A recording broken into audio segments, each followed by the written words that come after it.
Hey, how you doing? This is John, and welcome to John's Long Box. Today it's clobbering time. It's Friday, 8:30. I didn't have a 7 o'clock show today. Um, I booked a couple of people. One person backed out. Another person said, "Let's see what the other person says," and then you know how it is. But you know what? This is my third week of 4 weeks off, and I have just turned it into an immobile slug. I just don't want to do anything. I was just telling Marcus today. I woke up at 11. Actually, I woke up at 9, which is a reasonable time to wake up when you're not working. But my cat was jumped on the bed and looked at me like, like good to I get laid it. back down to pet my cat. Out till 11. Woke up, went to lunch. Here's a boring story before I bring in. We have one person sitting in the back room. Uh, I had a craving for soup dumplings when I lived in. Well, I might as well bring James in now. How you doing, James? Hey, how's everybody doing? How's Hey, it? James. So You know me, How's it John as going? always. when I lived in James Flushing, or James's piece of paper with artwork on it. if you live in Flushing, Queens, it's famous. Like every area has like something a food, but like Flushing, Queens, it's famous for soup dumplings. You go to a Chinese restaurant, you get soup dumplings. And my favorite soup dumplings place closed. And I said to my wife, "Why are we still living in Queens?" This was during COVID. And I said, There's no soup dumpling. We got to move. Yeah, well, all my favorite restaurants closed. My friends weren't coming out, so I moved out here to sticks. If I'm going to be trapped in a house, at least I got room. Mm-hmm. Well, about 3 months ago, I just saw this Chinese place, and the signs were in Chinese. So I said, "The food's there." That's a good sign. Yeah, that's a good sign. So I went in there and I got soup dumplings, and it's just as good as Queens. I was like, "Oh man!" They took me in the back room. They showed me how they make, they make it all fresh. So today I woke up. Long story short, I went and got these soup dumplings, and I don't know how many people I told them, "Hey, don't stick that whole dumpling in your mouth. You got to let it cool." Or if you first get them, you got to like nibble the top off and let it cool. I picked it up, put it in my mouth, almost just exploded to scalding, because they steam the broth. So it's, oh my God. So what do? I swallow it because it's so freaking hot. So now my stomach's all burning. So I sat in a restaurant for 40 minutes. I didn't take another bite. They were like, "Is everything okay?" I just wrapped it all up and came home. So that was my exciting soup dumpling story, ladies and gentlemen. I was at work at lunch. My work is not that exciting. There's really nothing to fix today. So I read Nexus Scourge. It was really good. It was for a big book. All the pages that didn't have a lot of action. I got the idea, but I did want to know what happened at the end. So, and in a way, and you'll like this, John. I thought it was a little underwritten. There could have been more words. I think. It's funny because That's why I'm telling you that. Mike Barron messaged. I sent him a comic, and then I get a message. Call me, or give me your phone number. So Mike Barron calls me. I'm like, oh my God! Like I'm on a first name basis with Mike Barron. Oh my God! So I'm still a little starstruck. Mm-hmm. And that's what he told me, was that my comic had too many words. I thought it was slightly underwritten in spots. But my comic or his comic? Beautiful comic. It was worth every penny. It's beautiful. Oh, yeah. So Mike Barron told me my comic was too many words, and it's funny because I was struggling with. I didn't think there was enough words. And I was like, so I there's a couple of times where I expanded word balloons because I was just like, I want people to get their money's worth, because I hate when you just flip through a comic. So it's funny that I thought one of my criticisms was going to be, there's not enough words in this comic. I read it too fast. And Mike Barron's telling me there was too many words. It's funny. A guy's been posting the Ditko Lee Spider-Mans. Those are wordy. And you read them, but I was rereading them, and I read that. I had the Masterworks, but when I was a kid, I had the little pocket book, and I read them over and over. Over and over. Yeah. Over and over and over and over and over. And I never thought it was too wordy. I'm kind of rereading it, and I'm like, I still don't think it's wordy, because there was a lot of explanation that had to be going on, because Doctor Strange, all this mysticism. Yeah. But it was kind of funny. He goes, "Oh, no words." I get his point, but I thought in some spots there could have been more words. Yeah, it's funny because one of my friends for my comic, which by the way is still available on Fund My Comic. Here's the link. Anybody wants to? I'll put the other link. Well, But, can't put it into. I think my friend's I mean, criticism was he thought the hunting scene was too shocking, and he was like, he goes, "You've been talking." I like the whole. And it's funny because Mike Barron said you should have done more with the hunting. So, you know what I mean? It just shows you that showed him hunting. You know, it's brave of to draw that. It's hard to draw those animals well, so that worked out too. Renzo did a great job. Yeah, but you know what I mean? And I'm like, well, he's supposed to be like Mr. Masculine. One of the things that you do is you provide for your family, you know. So he hunts, you know. And it was gonna be more graphic. I was gonna have his son skinning the animal and everything like that. Nah, that's hard. Yeah, but that's what you do after hunting a deer, you know.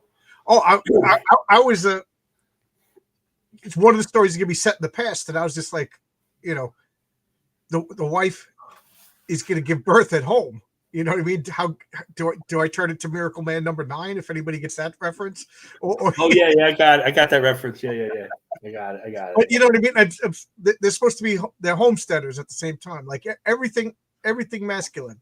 You know, hunting, providing for your family. You ever watch that? There's a homesteaders show on Discovery. I don't want to watch TV. But if you want to see how what they do is they come and these people try to homestead, they're failing. And these experts come in and help them out. It's not an exciting show. You don't have to watch it. But if you want to see how homesteaders like fix stuff, you might want to watch an episode or two.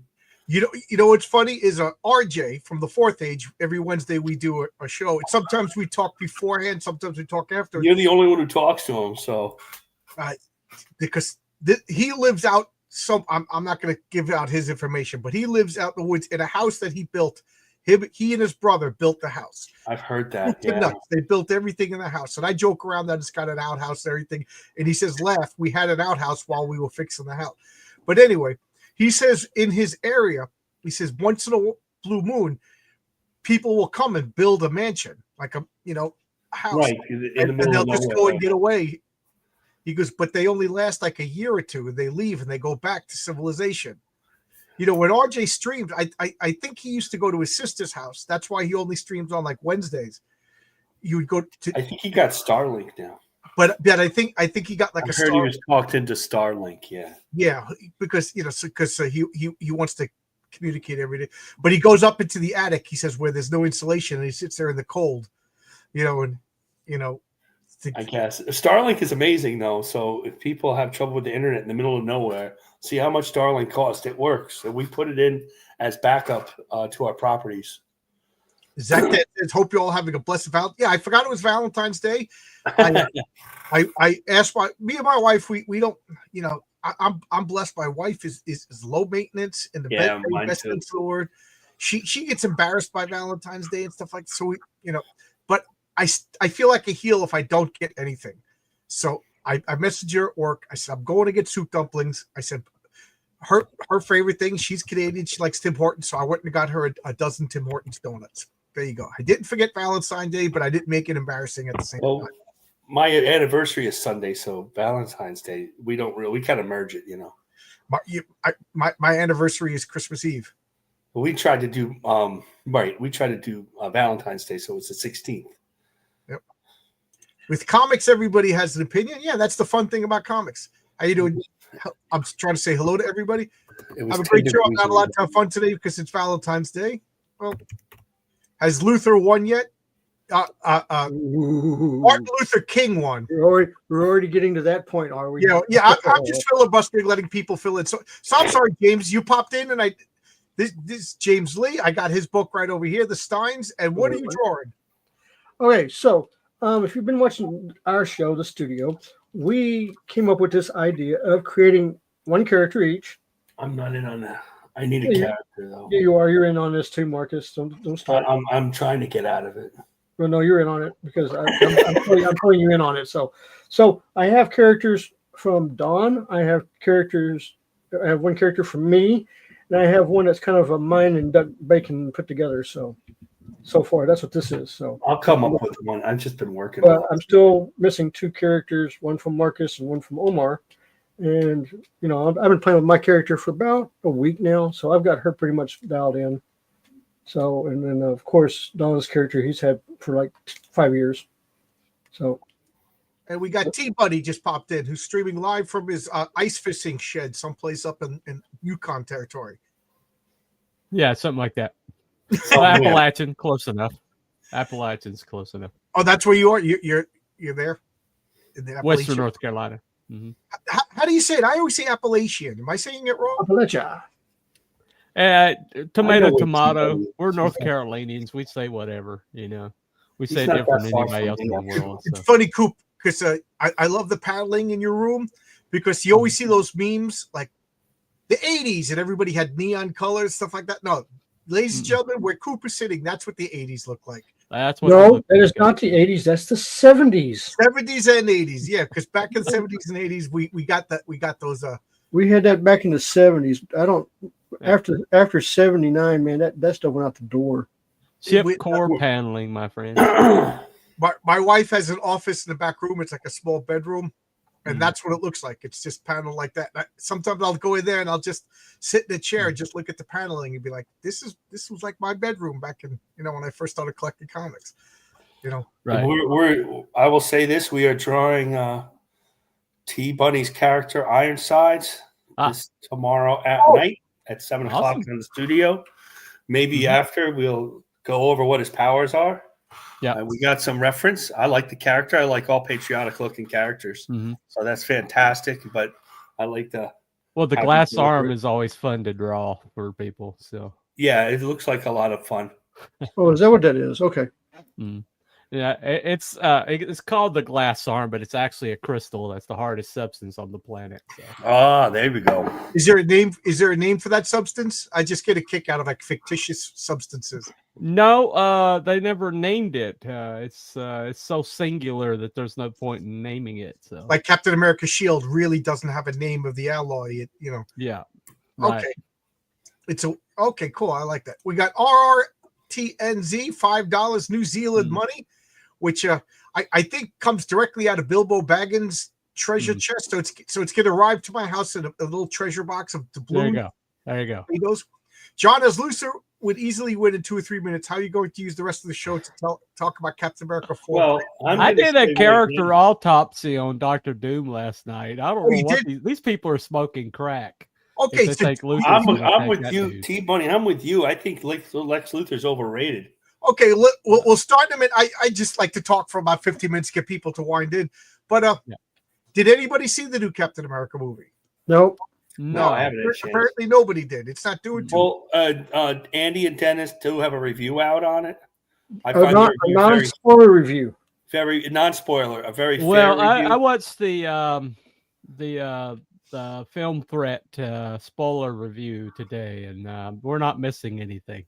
Acapad, Peter DeLuca saw it. I did watch his, and he basically said what you said. No, it's not like Andy and Dennis said is well acted. They like the actors well enough. Well, that's But what what everybody happens is says. not It's that it's exciting. like well, even it doesn't matter how good the actors are, Right, or right.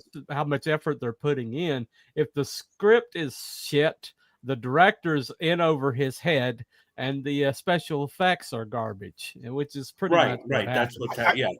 I didn't see the movie. I'm not even interested in seeing the movie, but No, I always give the actors, they got to make do with whatever. But to me, I'm harshest on a script. To me, to my way of thinking, writing is everything. I mean, I know everybody around here thinks artist is the end all be all, but if you don't have a good script, then you just got a pretty picture book. Okay, Well, you just when it comes to It's the up to story, me I to always make that think script work. when it comes to a movie, I think the script is the cheapest part because it's just one person sitting in a room with a pad of paper or a typewriter. Well, these days about six gender studies degrees in Right. one room. Well, we're coming to the end of that. Maybe yeah. we'll We learn a are. lesson. Yeah, a lot of it. When they said that Isaiah Bradley was in it, Yeah. and the guy who played Isaiah Bradley was so good, and I'm Mhm. like, Isaiah Bradley was in it. That's a no-go. Steve No. Rogers was the first Captain America. There wasn't some guy before, some DEI hire. And I went to school with Kyle Baker, and he did that book. Yeah. But Kyle's a little the R word, you know what I'm saying? Mhm. Yeah. And And so once he was in, I was like, no, I'm sorry. I don't care about Yeah. the Red Hulk much. I can't. Isaiah Bradley, really? Well, they had to evidently reshoot it 3 times to get all of the racial grievance out of it, because the first run through was even worse than the television series, which is the most, bent, I heard that was racist, bad. I don't have Disney CRT Plus. obsessed thing I've ever seen in my The life. one thing and this is the thing that Andy and them were talking about, is the Falcon has no powers. He's not jacked up. He got his wings from Wakanda, and in the fight scenes, he goes for like 5-10 minutes and doesn't even break a breathing sweat. And you get somebody like Daredevil in his, which is 3 minutes, and he's sucking wind. And it's like, what the hell is this crap? Yeah. And the more I hear about it, the more I think the stunts are done like they did Birds of Prey, which is half-ass. And then they had they had the woman in it who's supposed to be like a Black Widow character, is so small. She's not even 90 pounds. They said if you thought that Scarlett Johansson was small, but at least she was curvy and looked athletic. This one doesn't even look. This one's skinny. The funny thing about it is they shot themselves in the foot, because she was originally supposed to be super powered, which is the character she's based on was super powered in the comics.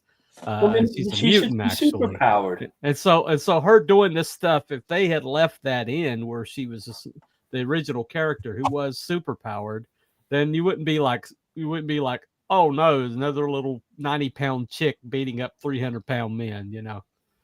It wouldn't have been as incongruent, because if she had some kind of like super speed and strength, then that'd be all right. Well, that's why Wonder Woman works. Well, see, like I said, I'm not. Right. I haven't seen it. I don't plan on seeing it. It's just when you drop a superhero movie out on February. Yeah. Okay, that's automatic. It's not going to do good. Yeah. Okay. February is the worst month. It's a dump month. Dump month. That's what it is. It's an in between month to dump a movie that is not going to do well. And that's what happens. I'm looking forward to Thunderbolts, though. I have to admit, I'm looking forward. But Thunderbolts is coming out in the spring, summertime. That's when you want your movies coming out. Yeah, Christmas time or summertime are the movies where they release. That's what I'm saying, and that's why I was so furious with Dune and Godzilla last year, because they put them out 3 weeks apart, and I was like, "You dumb idiots!" Which I can actually say, "You dumb idiots," when it comes to Warner Brothers. And I actually can stream at Warner Brothers, but what I think we're going to get to it's clobbering time now. I was just talking at some point. Yeah, to end it, I'm not interested in seeing the movie, and I'm not going to hate watch the movie. My advice to people: if you don't like a movie, if you're don't watch it. Don't talk about it. You know what I mean? People who hate watching Rings of Power is getting this stuff renewed. Just don't watch it. That's exactly right. That's what I tell everybody. If you don't like it, don't support it in any way. Yeah. And hate watching it is still watching it. No, yeah, I don't hate watch it. Okay, I'm already seeing a bit of bullshit in the comments over here, saying that Doom is as smart as Lex Luthor. Doom has matched wits with Reed Richards. We're getting ahead of ourselves. Intellectual giant of the Marvel universe. So. Stop. We're getting ahead of ourselves. Cooper, since you did the autopsy last night, why don't you take Dr. Doom and start us with Dr. Doom? Okay, Victor Von Doom was actually born to gypsies, and his mother was a gypsy witch who got into a really bad contract with Mephisto. I'm not sure what she got out of it, but what she wound up with was being taken to hell. And so this was early on. And Doom is so badass that his father and him got it caught in like a snowstorm, and Doom made it out and his dad didn't. So even as a little guy, his dad sheltered him. His dad wrapped him up in the body, gave him his coat. Right. It was actually, I thought it was a strong bonding, like showed you how Yeah. Doom's father sacrificed everything for his kid. Well, that also shows kind of the core of Doom, and the core of Doom, is Doom steel. did not have his origin until a couple of years after he was Right. Till it and so that's another thing about Doom. There was that because of the publishing, they rushed him out. There was that air of mystery about him until we got all that. What was that? FF Annual #1, right? I think 3. 4. 3 or 4. Yeah. That's 4, I think. Well, I don't know when his origin was, but his first appearance was 4. I'm sorry. You're FF4, yes. Yeah. But well, basically, he's self-made, 5, and he was able to basically get into Empire State, this fictitious college in New York, and his roommate was one Reed Richards.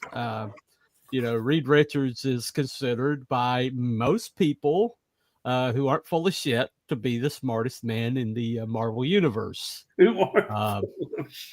So anyway, and Doom and him were like neck and neck. Okay.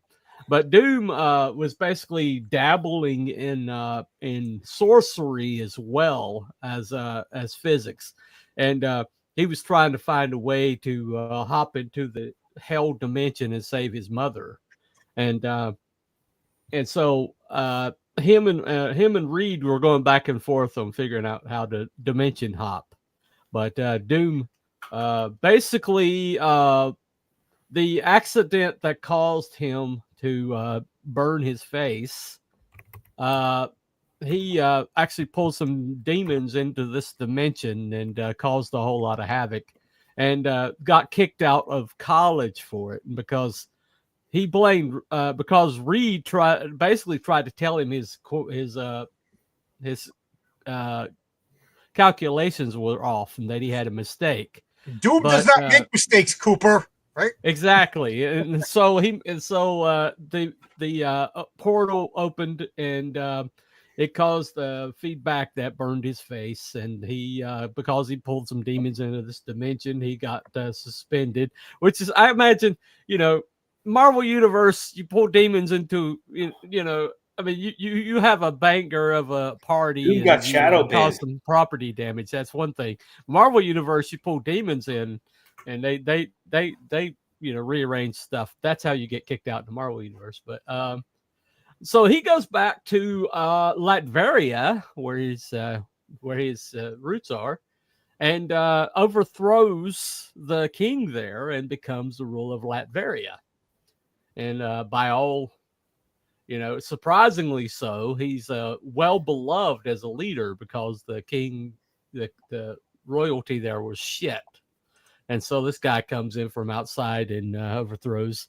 And now he has the power and the resources of a country to pursue his goal of ruling the world, and also making the Fantastic Four's life miserable, which he pretty much does. But the thing that makes him so scary is he's not only does he have the scientific know-how, but he's also got the sorcery know-how. And he's not just a dabbler in sorcery. He's a full-up wizard that Stephen Strange respects, whose ability Stephen Strange respects. So you got the smartest scientist in the Marvel Universe and the Sorcerer Supreme, and both of them are afraid of this dude.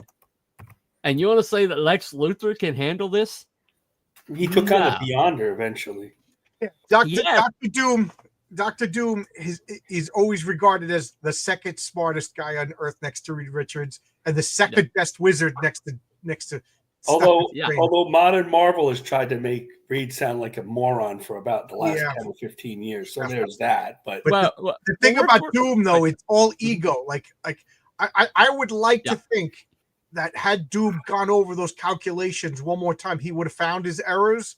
But the fact that Reed Richards found them, he was like, "Well, I'm doing it then, because you don't tell me it." You know what I mean? Like that. And keep that in mind. That's something I want to talk about Well, later.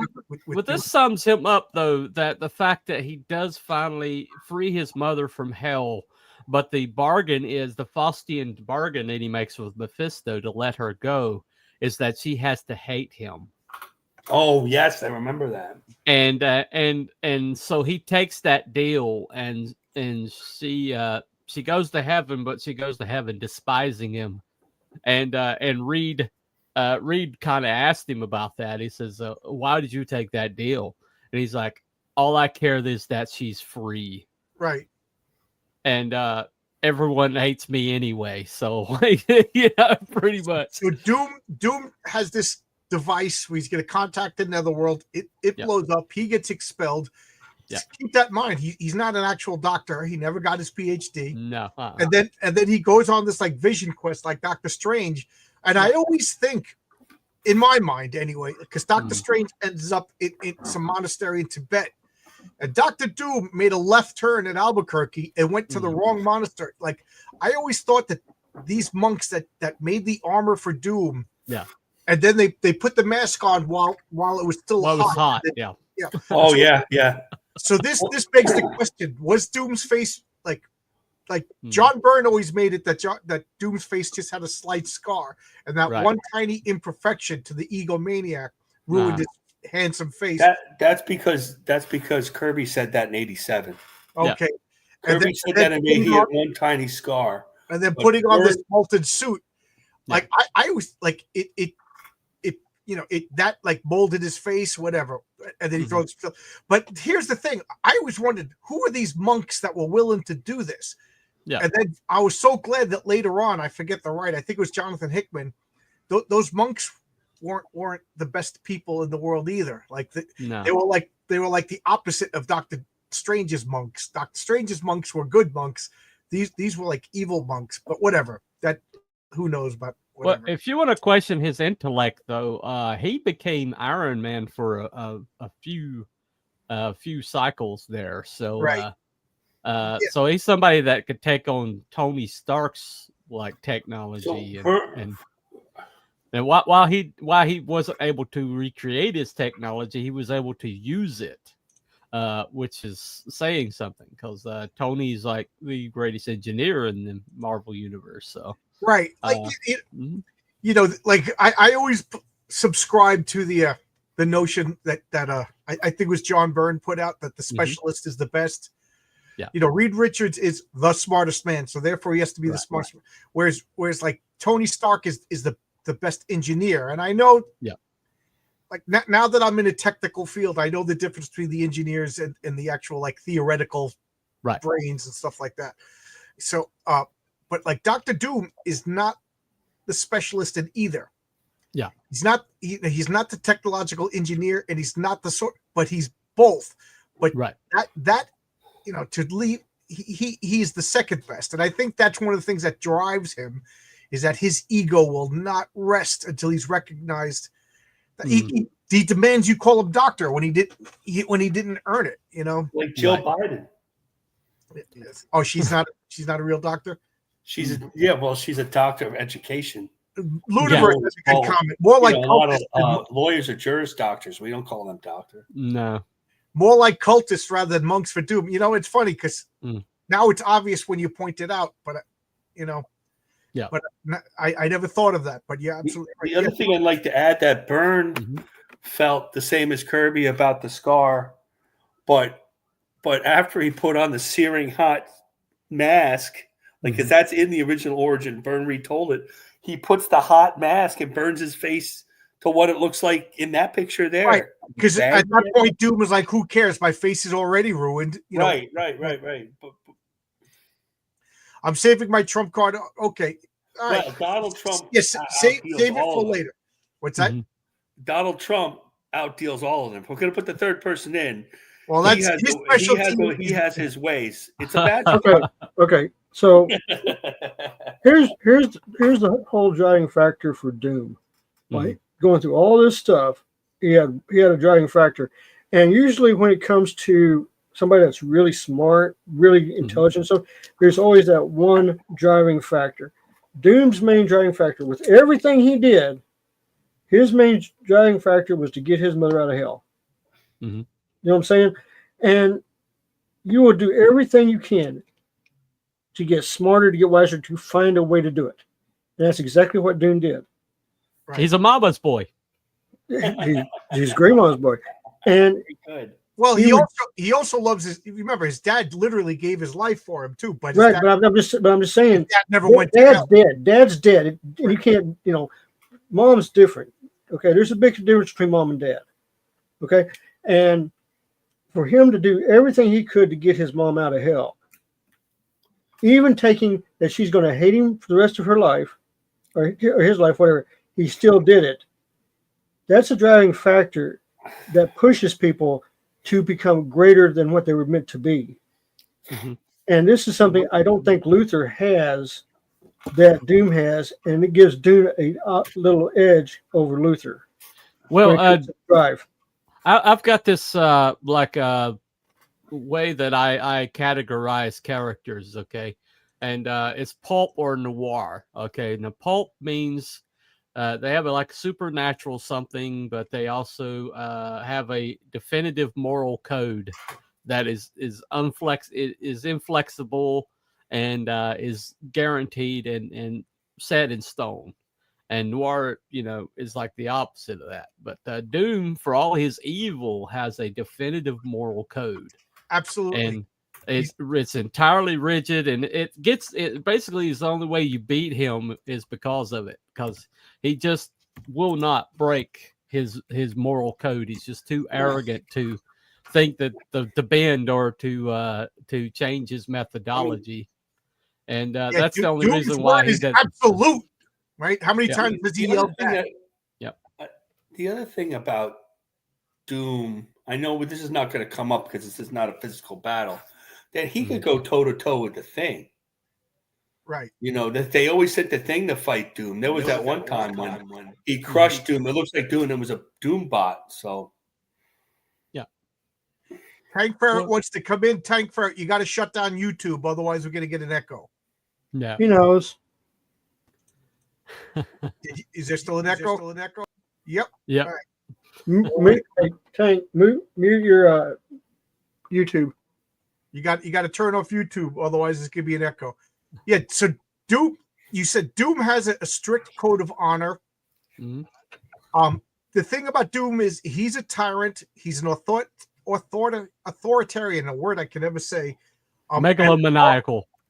As long as you flatter him and do what he's, because Doom will kill, like Vader. He will kill you if. I still think Admiral Ozzel did nothing wrong. Like, you're supposed to show up close to the planet and land quick.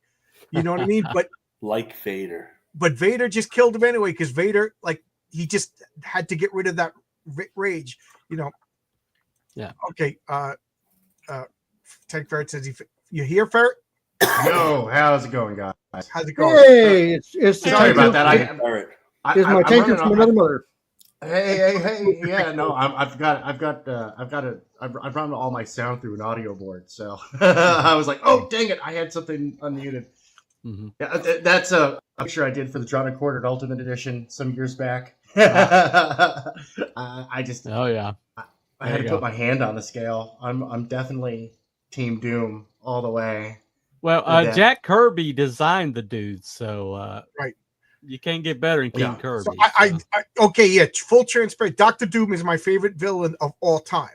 Yeah, so I'm laying my cards on the table. There's no better comic book villain than this crazy guy who's lit. And I will say this for the millionth time: whoever's playing Dr. Doom in the upcoming movie, if you're not overacting, you're not doing it right.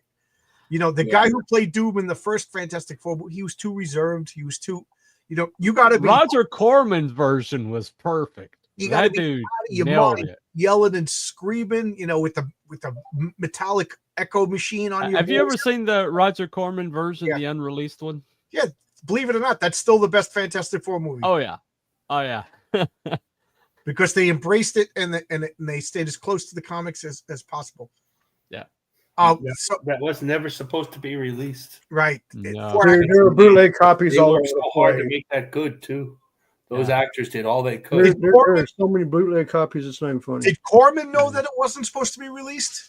No, I don't know. the only person that didn't know it wasn't supposed to be released, or wasn't supposed to be released, was the producer. Oh, because I know the actors were miffed that they didn't know.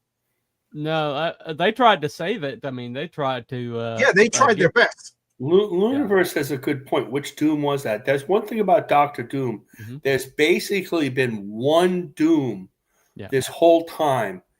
There's been Christoph who took over, but he wasn't. We knew he wasn't really Doom. He was kind of Doom. Right. And then Englehart had a run where Doom acted really foolish, and Simonson decided that was a Doom bot, not really Doctor Doom. Right. But You always had Simonson it out with thinks Dr. Doom. Whenever Dr. been- Doom acted out of character, they always get you say it was a faulty Doom bot or That's whatever. what Byrne did in Claremont's when he allowed what's that character? Wolverine. Arcade light a match on him, and Byrne's like, Doom would just kill him. You would never do that to Dr. Doom. You'd be like that, like Darth Vader, who's also Dr. Doom, just George Lucas's version. Right. You know. Yeah. George Lucas created Darth Vader off of Doom. Yeah, Right. Doctor Doom. So. Yeah, Darth Vader is a mix between Darkseid and Dr. Doom. Yeah. He pretty much said it. Silver There you Age Luthor's 12th level intellect would immediately trump anything Doom had to offer. All right, we'll get. But we have to go through Luthor first. Right, we didn't get to the battle. We're still talking about Doom, but So I think that Simonson said that there hasn't been a Doom since FF5, right, and everybody kind of said, "Well, we don't know about that." That was a little bit rough, but who was it that said, like, yeah, he goes, Doom showed up and he said to Ben Grimm, "I'm still mad at you that you hurt my hand." And Doom and Ben was like, "That was forever ago," implying that every encounter. Right, that's right. Because my favorite issues with Doctor Doom is FF57, 58, is that what he's 59, the original series, and 57, 50, where he actually defeats the FF. You're reading that, and you imagine it's 1967, and the FF is defeated. They don't defeat the heroes. They're walking away on the cover defeated. He beat the crap out of them. Is that the one when he steals the Silver Surfer's powers? I think so. He one of the times. I think he did it twice or 3 times. Yeah, that was a classic. And then he didn't know about the barrier, and he flies into the barrier. That's right. Yeah. Reed creates that bat glider to siphon the powers off of him. It's so spectacular, the writing and art wise. And you talk about too many words. There's plenty of words in it, but you don't care. Just let me read some more of it. Right. To get back to the Mike Barron comment. Yeah, like I'm not criticizing Mike Barron. I'm just thinking. No. Mike Barron's a legend, but like I look at it as like, okay, Stan Lee was just like, oh yeah, you want to do Dr. Doom again? How about he steals the power of the Silver Surfer? Jack Kirby goes away, comes back a month later with this beautifully illustrated story. It's more than likely that's exactly how and then it works. Stan is like, well, I got to show this up, so I got to add words, to show my contribution. That's pretty much how that all works. I had Gene Colan. He explained. He would sit there with a tape recorder on the phone and tape the conversation. They just talk it about over the phone, or maybe take notes, and they would have between the two of them, they'd have a paragraph, and it was up to Gene to do the 18 or 20 pages, and which is why. If you read a Gil Kane or a Gene Colan comic, there's all these wonderful drawings. And then by the end of the book, there's like 12 panels because they got to figure a way to finish it. They all had to learn how to pace. Every one of them had a tough time with it. People don't understand Stan Lee's superpower was spitballing. That was his superpower. Stan Lee decided, I was just reading this book about Don Heck. He just decided he was the only scripter for Atlas and Marvel. And he had these 5-page stories. And he had to figure out how to, and he's basically lazy, he says that, how to script all these things. And so he just started plotting it out. And fortunately, he had Joe Maneely first and then Kirby, and those guys could really do it. Other guys, John Romita says he struggled with it, but we don't think so. But, most of those ideas of Spider-Man and how Peter Parker is from Romita. Well, you can always tell a Stan Lee character because it has a alliterative name. Right, Dr. Larry Doom, Lieber, Peter his Parker, brother, wrote full scripts. Yeah. often. There you go. So Our T and Z is just the term. let's talk about Lex Luthor. Anybody want to take Lex Luthor? Marcus? Oh, The Oh, cat Jim? wants to take Lex Luthor. No, Marcus, go for it. Okay, so Lex Luthor, as we know, was in Action Comics 23, April 1940, and he was always depicted as a genius. And they didn't even have a first name for him.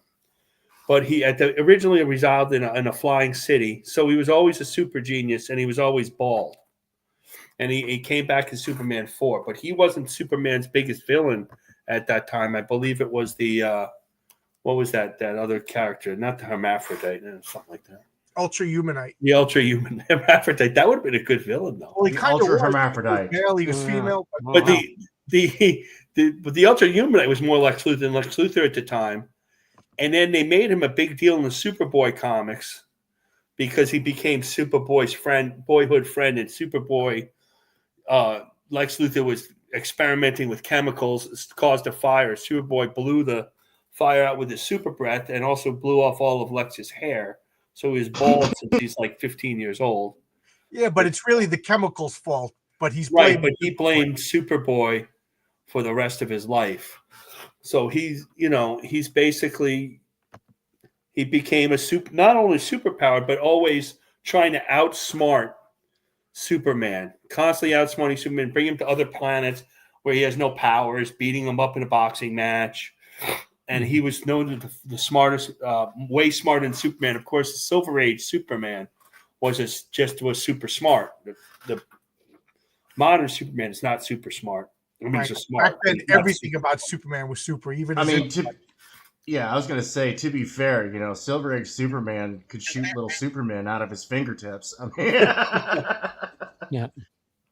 As a matter of fact, it says here that the writer Leo Noack mistook Luthor for the Ultra Humanite, and then that's how Luthor became the biggest character. Yeah, But he came into his own. One thing about Luthor, though, is Luthor basically believes that he is mankind's only hope against the superpowered people, and so he is like ultimately, he believes that he has a righteous cause, that if he doesn't protect the humans against the aliens and all the superpowered people, then they're going to be overcome, and they're going to be that's a more modern version. Subjugated.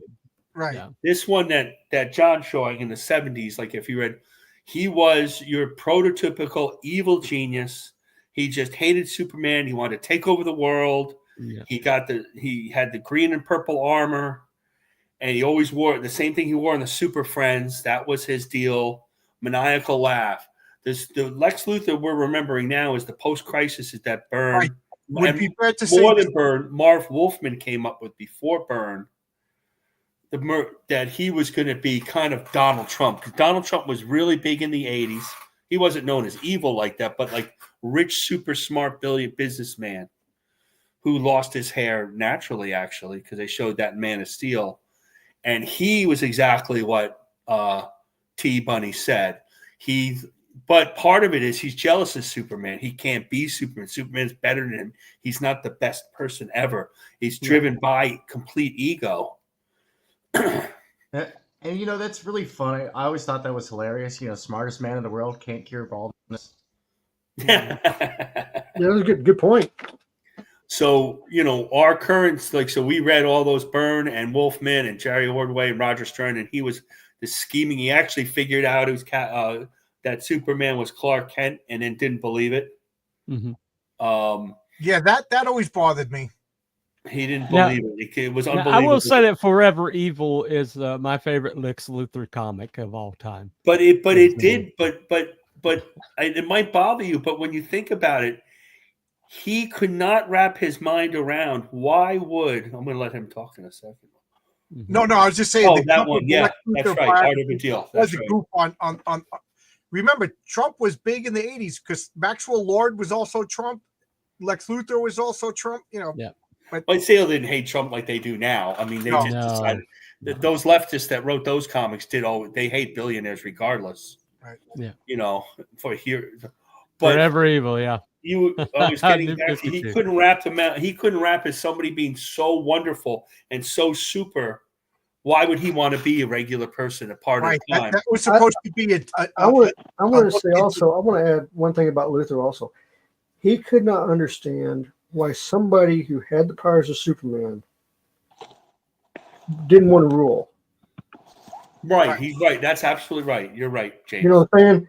You have all the powers that. Yeah, he always doubted his altruism. He always doubted it. Yeah. Mm-hmm. You know, it's Right. like, and I'm gonna bring this up. I'm gonna take this out of context, but I'm gonna put it into context. It's like Bobby the Brain Heenan always talking about Hogan being bad, always being evil, all the way through WWF, all the way into WCW, and then when he did the turn, he goes, "See, I told you I was right. I told you I was right. I told you I was right." That's the same thing with Luthor. Yeah. He's telling everybody, "Don't trust Superman. He's going to turn." And you know what happened? You know, in his mind, it's going to happen. right. Has it happened? No. But So could it happen? Yes. I Well, wanted to talk in Forever Evil, though, he actually he basically had to save humanity from the evil, like in evil Justice League that came in, and and basically he didn't do it because out of heroism. He did it because nobody is going to rule the world except for Lex Luthor, Correct. and so he did it basically because his ego could not allow anyone else to rule the world, you know, except for him. But again, But then at the end of it, he kind of got a taste for being the good guy. You know, that's why he ran for president. you know, every time I look at Luthor, it's always if you can't be good, you cannot be good, you cannot be 100% good. And I'm going to prove it, and I'll do everything I can to prove it. kind of like Whether James. it's destroying buildings, destroying the world, whatever, I'm going to prove it. So I wanted to talk about the fact that there was probably at least 3 different versions of Lex Luthor. You know, maybe even 4. In the Golden Age, he was just basically he like Marcus said, he didn't even have a first name for a while. He was just Luthor, and some people even say he was a different character. But what are the odds? You know, he was just a guy in a white lab coat making robots and death rays and things like that. He really didn't have much of a motivation or anything else. The Silver Age, he became this crazy, like Marcus said, raving, maniacal, laughing bad guy. Mm-hmm. And then my favorite version was like the evil businessman version that John Byrne created. Like he was overweight. The thing about the John Byrne version, to me, correct me if you guys disagree, he was always the most evil because he was the most petty. Like he didn't like Superman because it exposed how much of Lex was a philanthropist and everything until Superman showed up, according to the John Byrne years.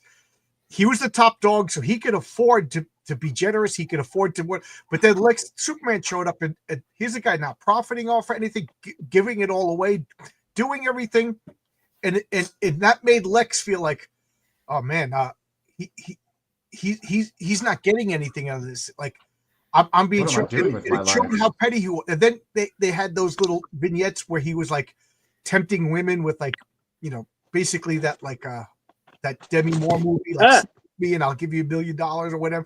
But then not even seeing just to mess with people, like stuff like that to me is like petty and evil. So I always thought that Lex Luthor version was the most evil. Because like Superman just shows me how small and petty I am. I'm doing everything Lex Luthor did. He was doing to show what a good guy he was. And then Superman just did it because of duty. Then you could even say there was like a 4th version of like, I don't know, like this evil supervillain with the armor and everything that kind of came later.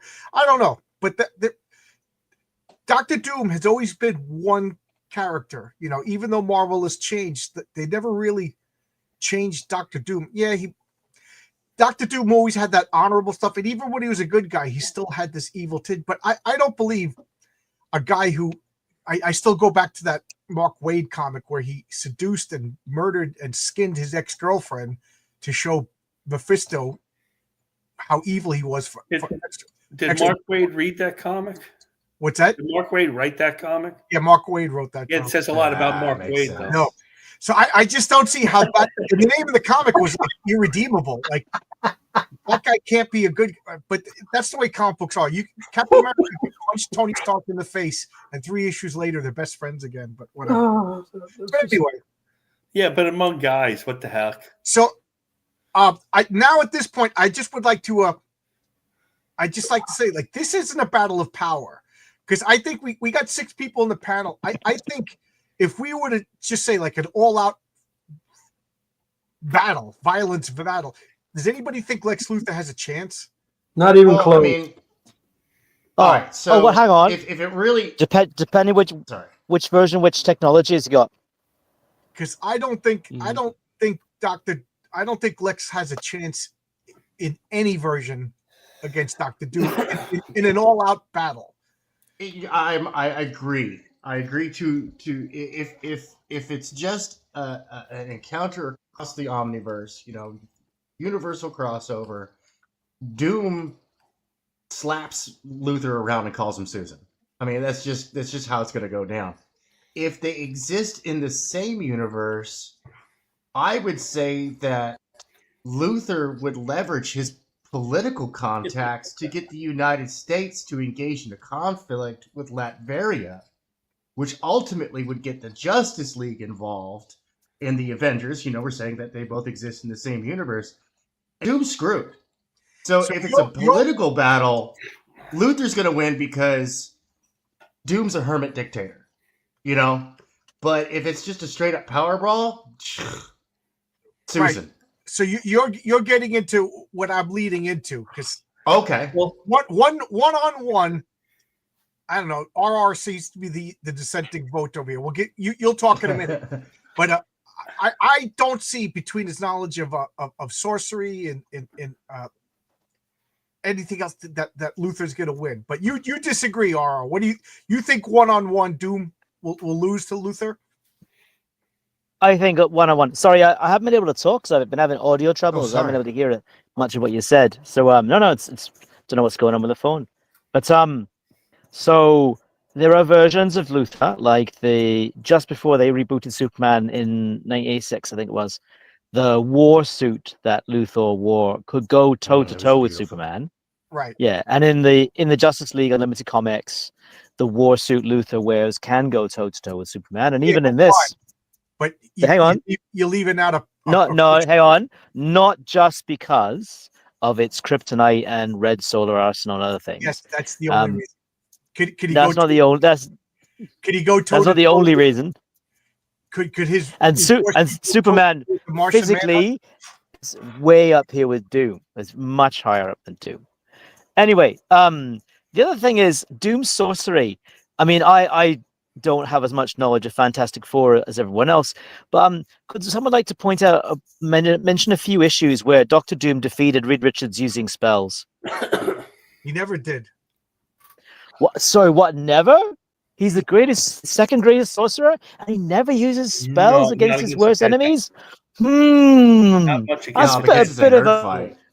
Well, you see, though, Doom's ego is that if Hubris he's be going up yeah. against Reed, he has to beat him intellectually. If he's going up against you're making my argument for me. But he also never beat Reed using science either.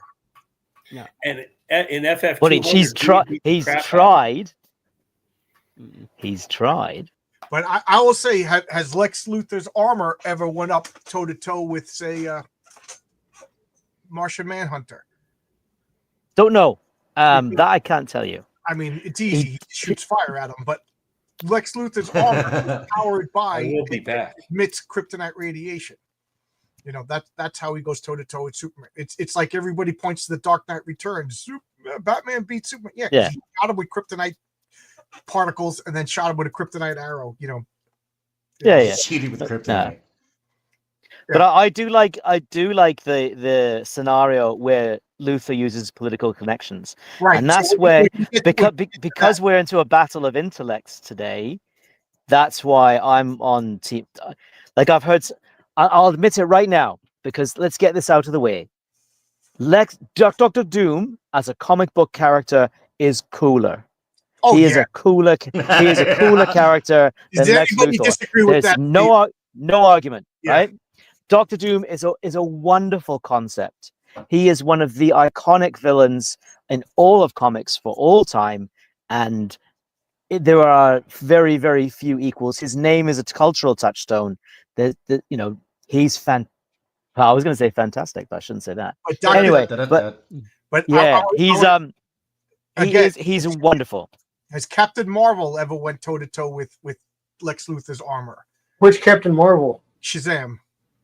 Well, in this one, Luthor takes out the alternate version of Captain Marvel. But anyway, that's splitting hairs. What we're thinking about though is this is a battle. So physically, I would say 50-50, depending on the technology. But I'll concede that Doom probably has an advantage. So Doom is he's like a singular ego in the world, and to me, this is where him and Lex Luthor are so similar. Is the fact that they believe themselves to be the alpha intellect, alpha male, whatever you want to say. Like if you were to put Victor Von Doom, let's just say, the comic book room, if they're in the same room, there's going to be trouble no matter what. They are too similar. They will not suffer anybody else to consider them. When Doom walks into a room, in his mind, he has to go, I'm the best.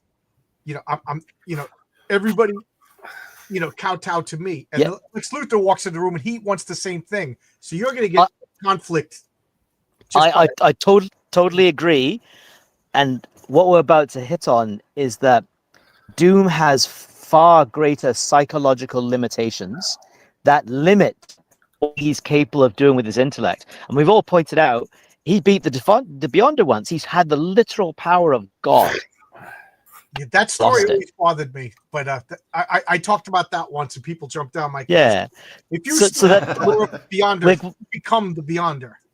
Yeah, we're getting the Beyonder was still alive.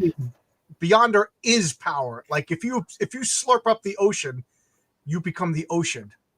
You know what I mean? Like, but what do I'm not Jim Shooter. Well, I'm thinking. But anyway, let's. So this is how I'm envisioning the fight now. With, I everybody except this New Zealand, let's face it, they're weird people, believe that Dr. Doom would win in an all-out battle. But I don't think Lex Luthor would do this. I'm talking about a battle of intellect. So everybody gets prep time. Everybody gets the full resources, and we're talking about like a stratagem laid out, a battle of wits and intellect. So again, this is or even hit on this. Are we talking? Let me do this on Lex Luthor's We can't have behalf. everybody talking at once. We can't have everybody talking at once. So James, what were you going to say? And then Cooper. So, are we talking about full prep time, bringing in, like we've been talking about Luthor using outside forces? Right. So we're talking about Luthor using every means available to him to defeat Doom.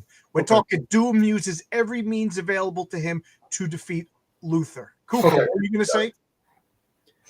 Well, I'm going to say that where Lex Luthor does have an advantage over Dr. Doom, I will concede this, is Lex Luthor walks into every room with the complete assumption that he is the best thing in the room. Now, Dr. Doom walks into the room with a chip on his shoulder, thinking he has to subdue everybody in the room. And so, with Lex Luthor, there's a confidence there that Dr. Doom doesn't have. So I'll concede. He knows. That's a subtle, but he but knows. A good point. So, may I interject? Because I envision. If you want to say, it has to do with that rigidness, Cooper, not just saying it has to do with that rigidness I was talking about. That's a subtle but really important point that just made me think about something. But go ahead. That's the kind of stuff I love. Go ahead. RR, what were you going to say? May I interject quickly? The way I envisioned this contest is the two men walk into a room, sit down at a table, maybe a chessboard, maybe not, maybe a conversation. Who walks away going, he's better? Who walks away defeated, right? who know which one walks away going, that guy was the superior intellect. See, first off, neither one of them would ever say that. Even if they lost, they would think you cheated. Right. But so that's the way I'm looking at this fight. Two guys with boxing gloves on and whatever. I think Doom's just going to take it out. But Lex Luthor, to me, the best thing about Lex Luthor is he doesn't fight that way. Like, you know what I mean? No. That's like saying who's going to win in a fight. I don't know, the Green Goblin or the Joker. That's what everybody suggests that. Well, I would say this. I would say Get this. his ass handed to him by the Green Goblin. With Green prep Goblin's time. right. So Cooper, they Well, I get would the say match. this: if given prep time, okay. So given prep time, I would say Lex Luthor. But if there's no prep time, if it's just going at it, they run across each other, then it's definitely Doctor Doom. I don't think it's close. But I will give Lex this. You give Lex enough time, he could put Superman on his knees if you give him enough time in prep time. So And leverage. That's the only way I could see a scenario. Normally in clobbering time, I always say forget prep time. I don't want to hear about prep time. But this is the one time I think it makes it more interesting, given the nature of Lex Luthor as a villain. So, whatever they're just like, okay, I'm a leader of a business empire. He's this sovereign nation. It's going to come to a head, and they are planning. There's one thing you're forgetting. What's John? that? At one point, Lex Luthor was the president of the United States. Right. That changes everything right there. Because and this is how I'm going to put this. Because I saw this in anime once. I'm bringing this up. You had two of the greatest, most powerful beings walk together, look each other face to face. They stood there for 5 minutes, and one of them said, "I lost," because in the who blinks? Because who in blinks? both minds, hold on, but in both minds, they're going back and forth with scenarios, thousands of scenarios, and I see Luthor winning because of one reason. He's got all the political connections around the world, and Doom is alone. Yeah, but didn't Lex Luthor get kicked out of office, resigned in disgrace, and lost? It's still, he's still got his connections. He's still got the connections, and if he had the time, the United States government, well, hold on. If he still had the time, and again, he brings up it is Doctor Doom, they're going to go. I don't know. I think Doom beats Vladimir Putin, though. So does anybody want to come up?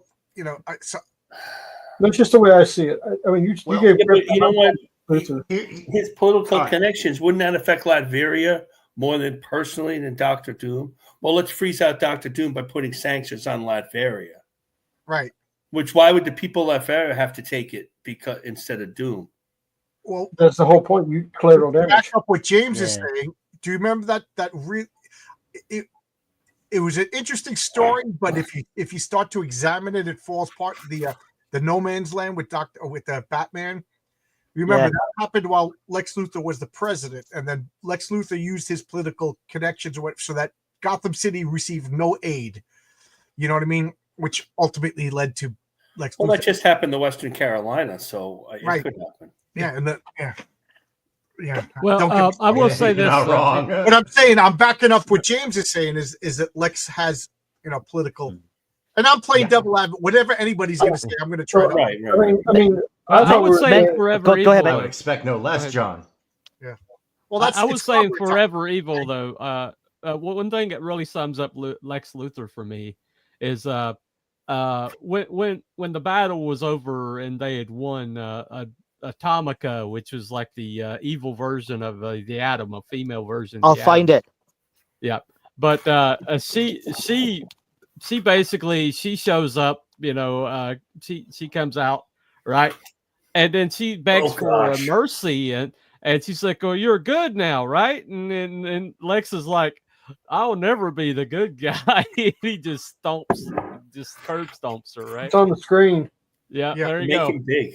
Like even if Doom and this is Doom that is awful. Doom Yeah. Doom could He absolutely is. clobber He is a Luthor. bad man. Yeah, but He this is. is this an Elseworld story? Right. No, it was No, a new this is- 52 story. Yeah. Oh, So- forgive me. I'm thinking you said Doctor Doom stepped on Atomica. That's no, he No, did. no. He's Okay. no. And then he saved Superman's life. Yeah. And that's just But- part of his revenge. But Right? he saved Superman's life, and he says, He's like, I'm going to hold this over you for the rest of time. Yeah, you owe me. You owe me for Ma- the rest of the time. May I add? Yeah, well, let's hear from Tank. He hasn't said anything in a while. Okay, sorry. Go ahead, man. Oh, I totally lost my train of thought. Yeah, I know. It's all right. It That's why I happens. don't like more than 4 people. But Yeah, it's definitely Tank Ferret. So Yeah. okay, so Ara, what were you gonna say? Well, what I was going to say is we have focused on what these characters have and the advantages and disadvantages it creates for them. Like for Luthor, he don't care about his employees at LexCorp. Doom does care about Latverians, right? That's a He cares about weakness. Latvians. He And doesn't care about his employees. He will murder a scientist. Yeah, but he But- cares about his people. Hang on, just hear me out. So to me, the big deciding factor is not so much political and social and scientific or sorcery power. To me, the deciding factor is that Lex Luthor's smartest human being in DC, Doom is probably second smartest human in Marvel, right? So comparable intellects. What Luthor doesn't have. Luthor does not have, and my friend above hinted at it, Luthor does not have the psychological weaknesses that Doom has. Doom has some very serious, and it's manifest in him constantly referring to himself in the third person, right? He's crazy. He has psychological weaknesses that make him vulnerable to somebody like Lex Luthor, Luthor who has doesn't have psychological those. weaknesses too. I mean, don't. Yeah, but But they're different. fair enough. They're different. Can Doctor Doom beat Sebastian Shaw? This is it's. Oh, well, he'd find a way. Oh, Find a way. Here's me getting nerdy, okay? And RR could back me up with the role playing games. In Villains Vigilante, Sebastian Shaw has a power called absorption, and absorption. He takes kinetic energy and gets more and more powerful. So what do? You hit him with the opposite of kinetic energy. Dr. Doom would freeze him. You can't absorb. Gas. You'd freeze him. You'd put him to sleep. Teleport him. There's so many ways you could beat Sebastian Shaw. Sebastian Shaw is a cool. I love that power. If you roll the ability of absorption, my character Collision has it. Oh yeah. Hoist Gracie could beat him. There's a couple of stories. I There you was go. just reading Spidey Super Stories where Dr. Doom speaks at the UN and they can't arrest him. And, I am so over this concept of diplomatic. I mean, if it doesn't go away in this time in American history, it's never going to go away. Okay, on the way to the UN and on the way to go back, you're not going to get arrested for going through a red light. That's the end of diplomatic immunity as far as I'm concerned. But anyway, President John. yeah, as far as when I become alt ruler, Luthor doesn't have anyone he cares about. No, he does. He Doesn't he have cares his about mom? Luthor. He He does care himself. about Luthor. Oh, another thing about Luthor is RR kind of brought it up. Luthor likes to lord it over you.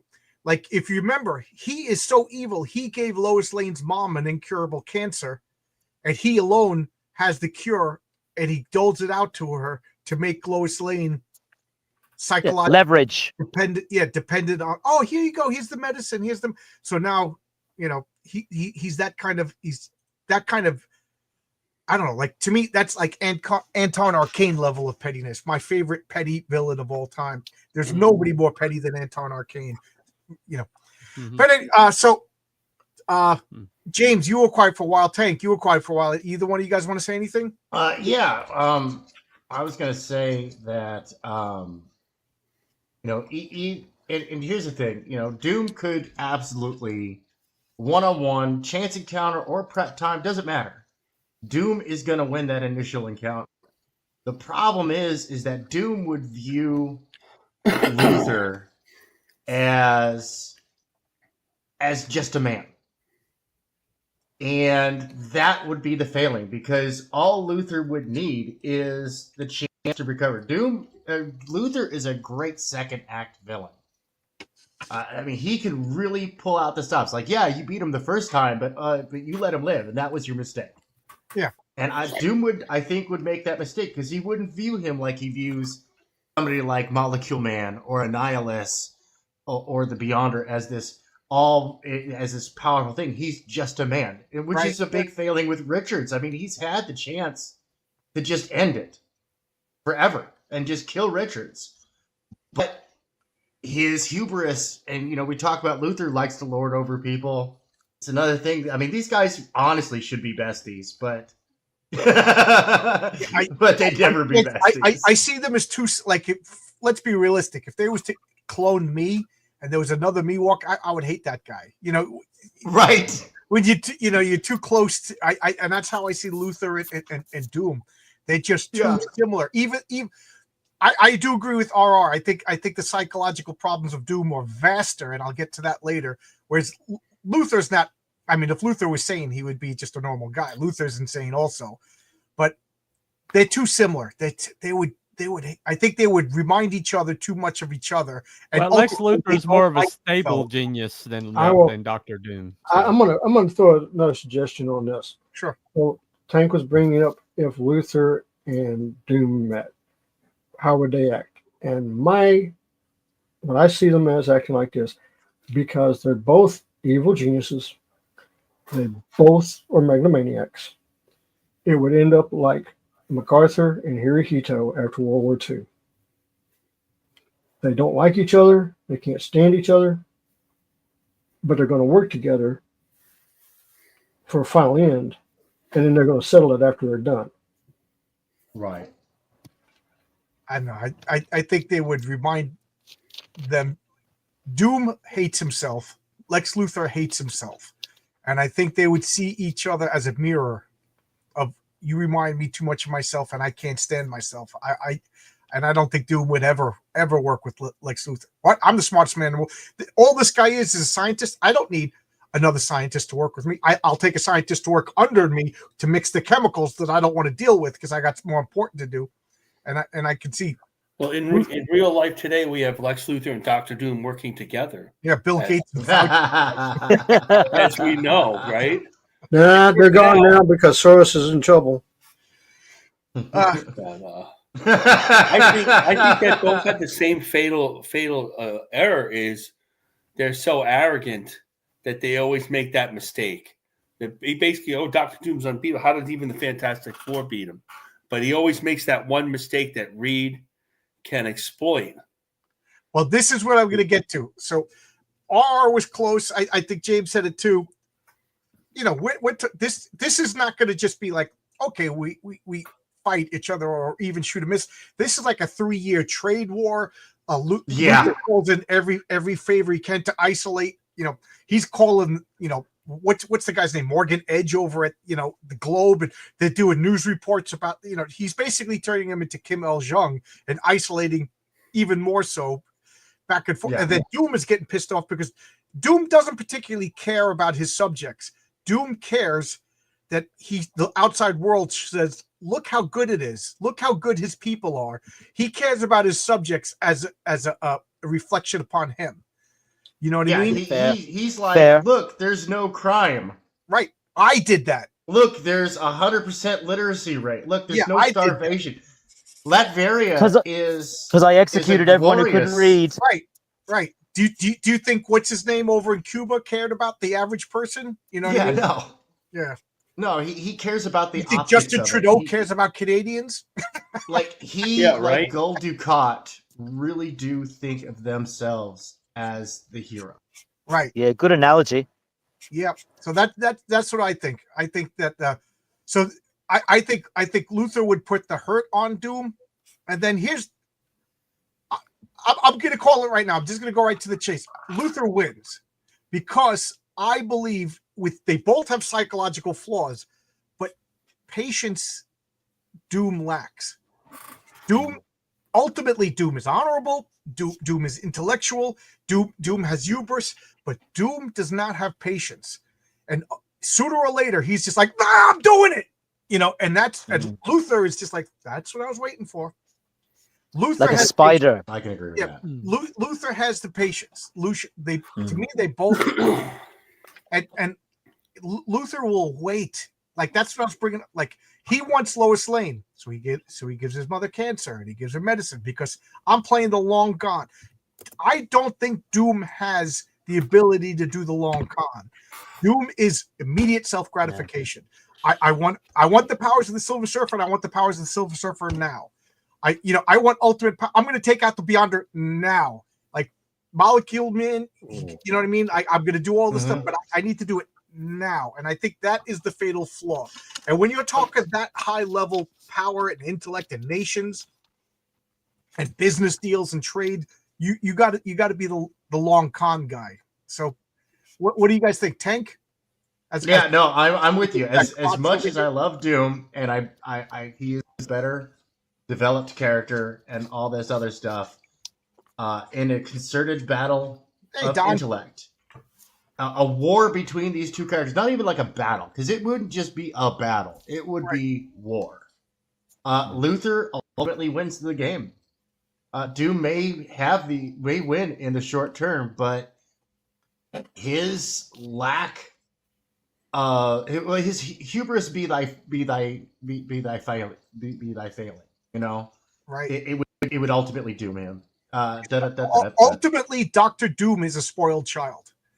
Yeah, he really is his own worst enemy. Right, his parents gave him everything he wanted.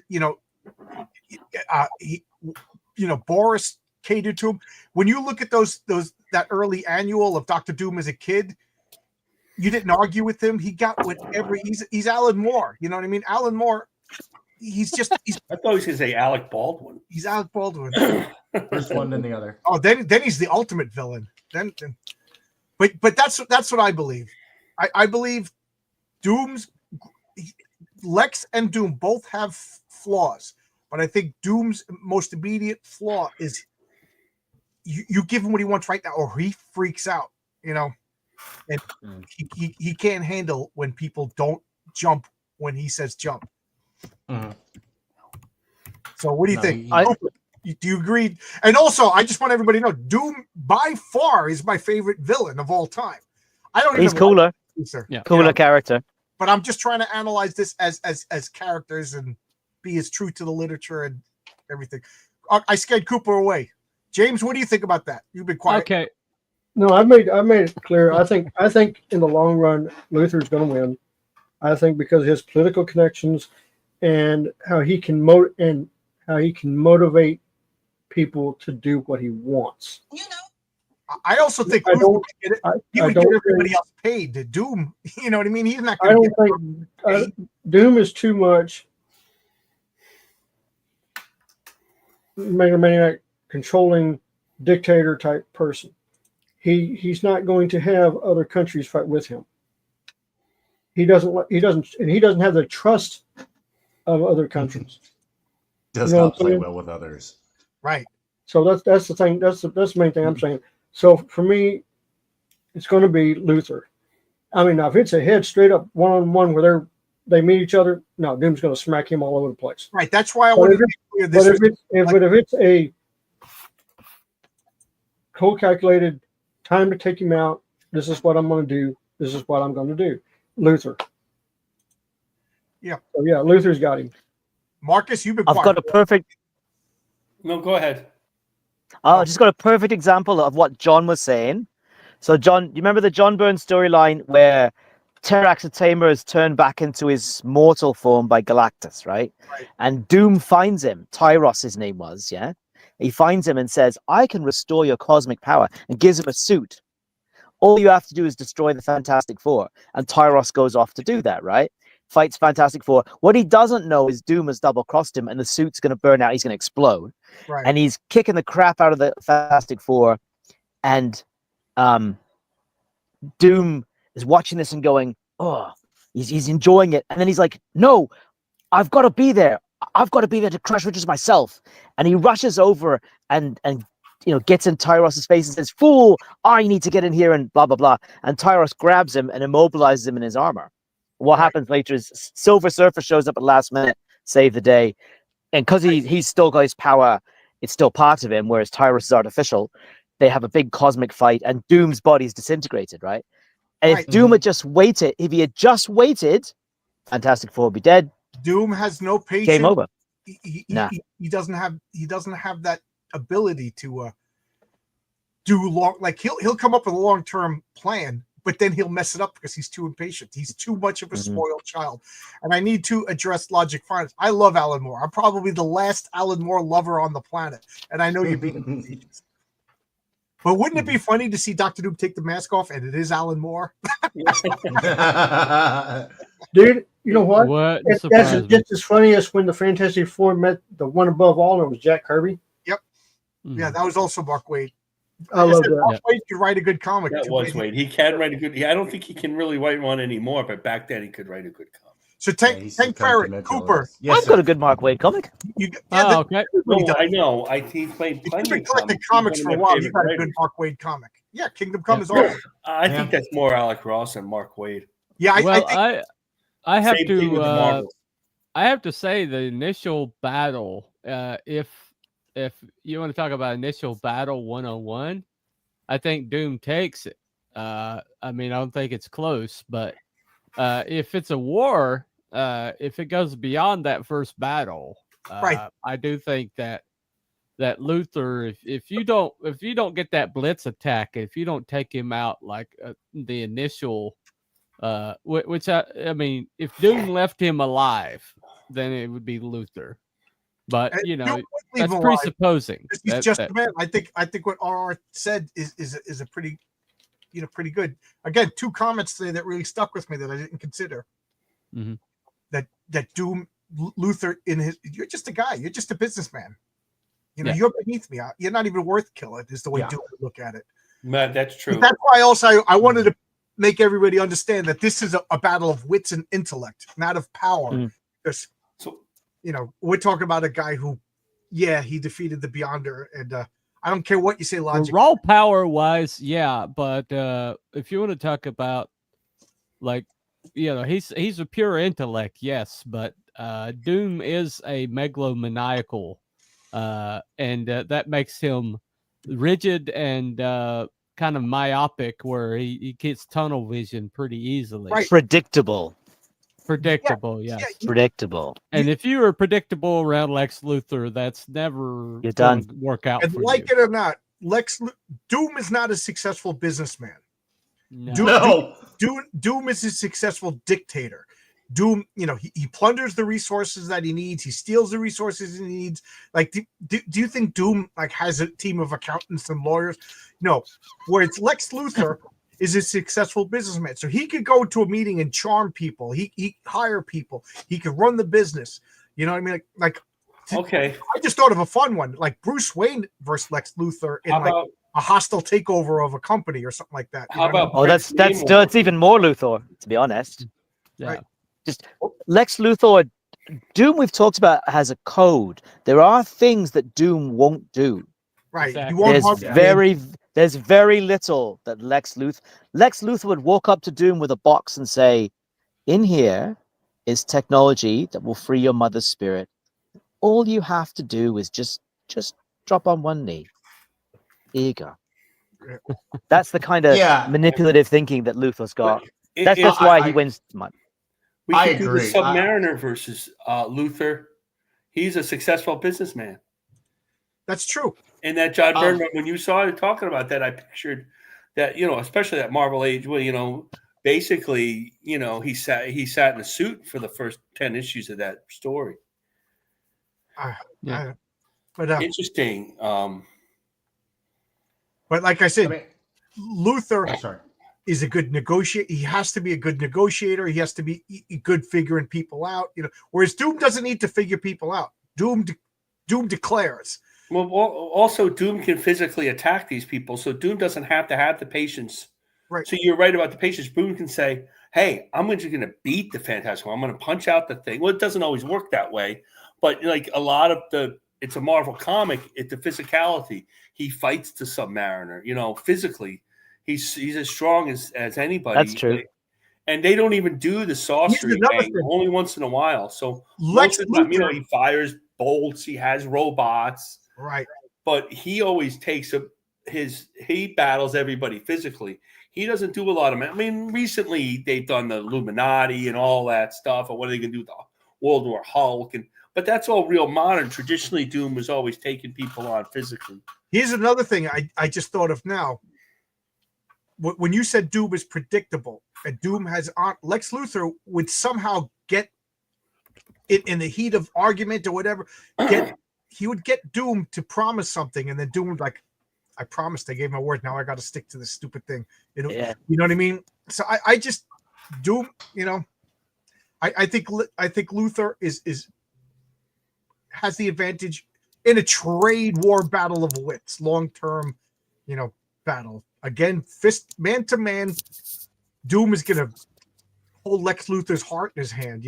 But that was the terms of the fight. I don't know.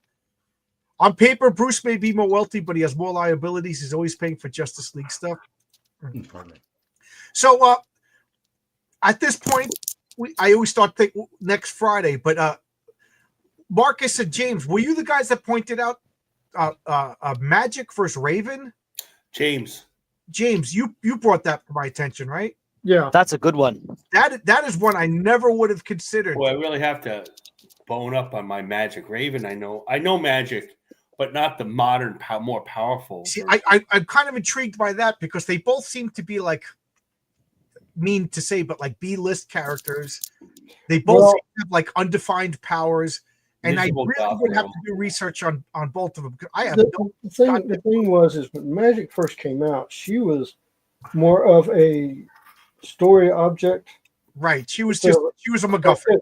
And she was used to get more in depth with Colossus. Right. You know what I'm saying? Because she's the baby sister. Right. She was a MacGuffin to tell a story about other things. Yeah. Right. They brought her in to tell a story. We're not going to get into the characters yet. This is still, we're just next week is Raven and Magic story. So we'll talk about that. Well, Raven's kind of a plot device. That they gave John Buscema to do Magic. John Buscema was doing Conan all these years, and he was getting royalties because all the Marvel comics got royalties. They sold so much, but they put him on a fill-in for Magic #1. Like he drew Magic #1, and basically his royalties of Conan were this high, but Magic was an X-Man, so he got this many. Wait a second. If I make that much money, I got to do superheroes again. And he took over the Avengers. Yeah, I remember that. Yeah. Logic is asking a question: isn't Bruce Wayne the richest man in the DC world? Is he the richest? Yeah, he is. So he's more successstul in business. Yeah, but how much of his did he? He's a nepo baby after all. So, do you know? We almost should have done Norman Osborn versus Dr. Doom. Or Norman Osborn versus Lex Luthor. That's closer. Oh no, sorry, not Norman. No, Norman Osborn, Lex Luthor. Sorry, Norman Osborn versus Lex Luthor. That would have been probably maybe a little bit more. That's Yeah, businessman. But I saw this on Twitter. So on Twitter, somebody put down who wins a game of chess, Dr. Doom or Lex Luthor. Oh, Luthor. And I'd say Luthor because Doom would be too impatient. Yep. Doom wins at checkers, though. Come on. Doom. Chinese checkers. Doom wins. Doom would lose regular his queen checkers. and then kick the whole board over and blow up everybody in the room. Yeah, I was going to say, playing chess against Doom is like playing against a pigeon. He's just going to knock over the pieces and poop all over the board. Yeah. Declare victory, Yeah. Now, I as far as I know, Bruce Wayne stepped into Wayne Enterprises from his. He didn't. I have to look at because He didn't create it. Wasn't his dad a medical doctor? Yeah, his dad. Yeah, Dr. Wayne. Yeah. And then they kind of made it that Martha Wayne was the one that came from money. I got to look at that. But yes, he inherited his company, and then he hired Lucius Fox, and he's the one that made it everything that it is. It's actually, when it comes to the business aspects of Wayne, it's Lucius Fox that made Wayne. I don't think that Bruce Wayne's a dumb businessman at all. No, but the issue, of course, is Batman's his real persona, and Bruce Wayne is the costume. Right. Whereas like some of these others, like Spider-Man, Peter Parker's the person, Spider-Man's the costume. You know, he's Peter Parker in the Spider-Man costume. Right. So I All right, That's true. I got to head out, guys. You Okay, have see a you, very Cooper. good Thanks night, for Good night. See you, mates. See you later. Bonnie. everybody. So, as far as Bruce Wayne, to me the only way the character makes sense is if Lucius Fox is the guy that does everything, and then Bruce just shows up and signs. And Lucius, I don't know, does he? But he has to know that Bruce is Batman. He does know. He does Oh, he know. does know. Okay. Yeah, Lucius knows. Okay. Yeah. I know you're asking. But that's to me is the way that it works. Is that Lucius Fox is almost part of Bruce Wayne's superpowers. That he got this great guy to run. Again, to talk about village vigilantes, there's a power called Pet that I've expanded called the Companion, and like Bruce Wayne, that would be one of his. Is he has multiple companions? Like Batman wouldn't be able to survive without Alfred and without Lucius Fox. You know, Correct. Yeah. And if anybody remembers, what was his name? Herman, the dwarf that lived in the Batcave, who was the mechanic, and I love that character. And he just like kind of went into the Batcave and never came out again, kind of like the little girl in Family Matters. You know, she just or Richie Cunningham's older brother who just disappeared. Yeah, he showed up. Did he join the? At least did you keep in the back burner about my Kingpin? Kingpin versus Penguin is actually a better idea that I don't know if you're goofing or not, but that's in the same way. Kingpin is just going to crush Penguin, but we're talking about like as like mafia mob battles. Hey, A mob war. That's Hey, Monumental Comics, how you doing? Hey, Tank, is that your entry? Oh yeah, for the pencils down art contest. Yeah, Oh, cool! I love it. It's great. I'm doing boring stuff behind the scenes, so I figured I might as well keep it fresh and entertaining. I'll put on a time lapse. I'm of the belief Chuck Dixon he does a weekly. By the way, Chuck Dixon will be on my channel next Thursday, 7 p.m. Eastern Standard Time. But Awesome. I thought he was mad at me because he stopped responding, and then I was just like, "Hey, Chuck, it's been a while." He's like, "Hey, John, how you doing?" But that's what Chuck is. If he's not interested, he doesn't respond. Do you know what you're going to talk about? No, I never plan. They tell such good stories. They tell such good stories. Chuck Dixon, all you do is ask him 1 or 2 questions, and That you. Yeah, don't call him Rip-a-Chuck. That's a bad idea. No. Ooh. But anyway, as I was saying, Chuck Dixon said the greatest thing about the Joker is he said he was having difficulty rectifying all the inconsistencies of the Joker. And I forget if it was Denny O'Neil who was the editor, and he said, Joker wakes up every morning and reinvents himself. So he goes, you don't need. So Chuck convinced me that this whole 3 Jokers idea is a bad idea. The Joker is pure chaos. He goes, he's Daffy Duck. You know, he just wakes up and he has a new personality. He wakes up, you know, like people say, like, oh, he's gay, he's bisexual. Yes, he's also straight. He's also a maniac. He also, like, every day he wakes up. So that goes into that some days storyline. he probably wakes up and he's a good guy, but we don't hear about those because they don't make did it. that 3 Joker story people liked. I didn't read it. I'm sorry? Didn't they do that 3 Jokers? Like they were actually I have it. Jokers? It's right behind me. I still I never read it. And now I don't want to read it. Well, you don't like the Joker. I don't like the Joker, but I do like Jeff Johns. So that's why No, it's true. I would like the Joker if he was used more sparingly. Like well, they used him a lot. Yeah. I really liked Harley Quinn when years. she first showed up. Now she's poison as far as I'm concerned. Well, I was looking at the Harley Quinn, and we all liked her in Mad Love, the Bruce Tim Baldini, that great graphic novel. And she, of course, she's introduced in the Joker's favor. In the animated series.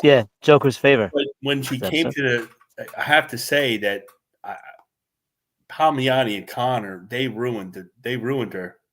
They made her this slutty, wiseacre, not hero, not a criminal, nut job, and he loves it. He posts, "Oh, this is what we did to Harley.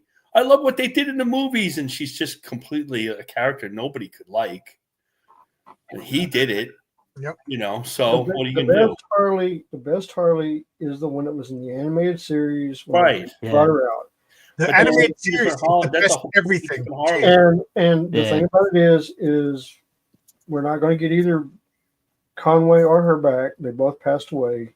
The voices are gone, and you just got to deal with what you got to deal. And that's the sad thing about it. We're losing, and we're losing a lot of people. We're losing. There's other voice actresses and actors that have passed away that it's hard to believe they're gone. One that I know a lot of people would be surprised about, but the girl, the original Japanese actress who did Bulma, she's gone. The one who did Shampoo's gone. They both passed away. Logic Finest says Harley went from loving the Joker to a snarky lesbian. To me, Harley Quinn makes no sense without the Joker. Her whole It makes no sense. Like I took out of the library the Sean Murphy Batman, the original one, not the second one. And that's like a proper use of Harley Quinn loving the Joker and becoming like, that was a weird book. But he used the original idea of Harley Quinn, not that current idea. The thing about Harley Quinn, and this is the way they should have always done her, is the awestruck girl who falls in love with a criminal and will do anything for him.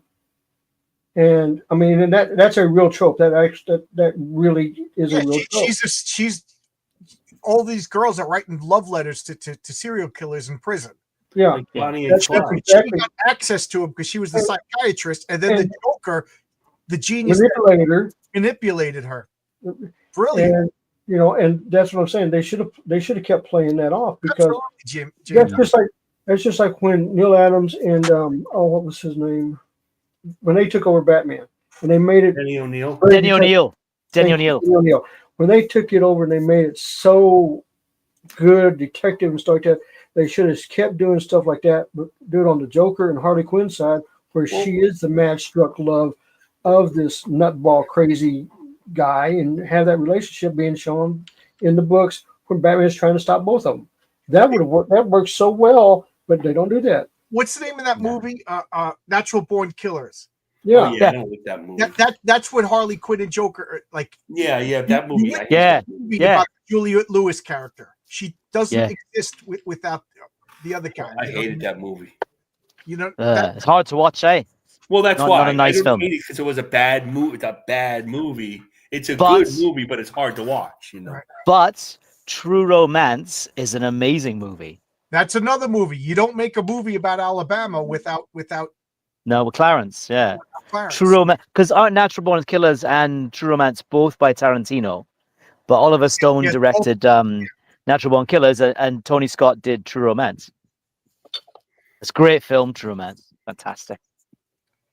Did they do this? Let's have Two-Face with a totally no. No, I don't think they did. Oh, okay. You're making a joke, but the thing is, these days, you don't know what's like. James, they're making a Clayface movie, but he's not Clayface. James is talking about Neil Adams and Denny O'Neil. Neil Adams didn't even do that many, but Irv Novick and then Bob Brown did a lot of that work, and that was really they changed Dark back to the original Batman. He's kind of like Ra's al Ghul all over the world, and these are all classic stories. But in between that, and then you had the Marshall Rogers run. But after that, Batman nearly got canceled again. They ran it right into the ground because nobody. Yeah, I know. I know. It's the same with the X-Men. When you go look at the X-Men, for a long time, that was the worst selling comic book that they had. X-Men was in reprints, right? Yeah. I mean, it was far away from being canceled. I like those original X-Men actually in a lot of different ways. But it got they tried. They really had a hard time with X-Men. Tank, what are you drawing? Wow. Oh, right here. This is Neon Revenant from Rock Hard Comics coming out this summer. Cool. On the lead artist, we've got Corey Barton and Renee on the covers. Oh wow! Yeah, dude, it's ultra not for kids. This is for grown-ups. What's the name? Violence. Neon Revenant. The premise behind the story is that a mother and her whole family are killed by mobsters, and she comes back from the dead with supernatural powers and delivers some hurting to some bad guys. Okay. Nice. Yeah. They got The Crow on Netflix now. Gosh, that's a great movie. The Crow. You know what Neon Revenant says about The Crow? Never heard of her. That's terrific. Sorry. Sometimes No, the fruit that was a good is one. just within reach. Yeah, fair enough. Fair play. Are you inking that in real time, or is this like a time lapse? It's time lapse. I'm doing boring stuff behind the scenes, and I don't want to be boring. Oh, okay, all right. So I was saying, I'm damn, like sending emails, and I apologize. I'm at work. I'm in the office. I'm hanging That's out in fine, the no office, getting some work done. I The appreciate Scarecrow against having me Dr. on the Sin. show. I Man. don't know who Dr. Sin is. No, neither do I. So, Magic Raven is quite interesting. It's quite an Logic, interesting you keep combination. saying to do this, and I keep asking you, where is the petition? I can't sign Sydney Sweeney is where, powerful. where I don't know where it Look, is. on the They- Raven they- thing, Raven versus Magic, I'm tainted. I cannot weigh in on that. Hail Raven, Cult of Raven. I'm former Pope Raven. I was Pope Raven for 3 days. The Pope of all Neil Ravens. Gaiman versus Kelly. Well, as far, Hashtag Orange Lady Bad. as Starfire far as I sucks. know, Kelly Sue DeConnick didn't break the law yet. You know, she didn't human He traffic. broke the comic law. But Neil Gaiman wrote. I still love Sandman. I still love. I'm not going to pretend I didn't like those comics because Neil Gaiman is a detestable person. You know, but did Neil Gaiman break the law? Neil Gaiman versus Andrew Tate, not in a fight, but who could mm. human traffic better? Yeah, but did Neil Gaiman break the law? Not We're yet. going to find out. You Well, know that. They're well, we both don't in- know. We don't know. I'm not defending him. I'm just saying, No. just because people have weird proclivities in their lives when that we're not supposed Yeah. to know, does not mean that No, he what I'm can't saying is, I'm saying this right now. If Patrick McGowan had anything to do with Dr. Sin, he wins. Patrick McGowan is cool. I love Patrick McGowan. He's not a number. He's a man. Number 13. He's number 6. He wants information. Teen type rape. Yeah, innocent until proven guilty. I know. I'm guilty, yeah. Yeah, fair play. No, but no, it's bad. I mean, in that situation, when that happens, you're innocent and proven guilty in a court of law, but in the court of public opinion, if it's bad enough Yeah. stuff, people just turn on you. Yeah, well, they have. Yeah. They've I didn't cancelled say kind that. of all his projects. Right. Netflix has said no more to what is it? Good Omens. I think they cancelled season 3. His name's off. No more Sandman.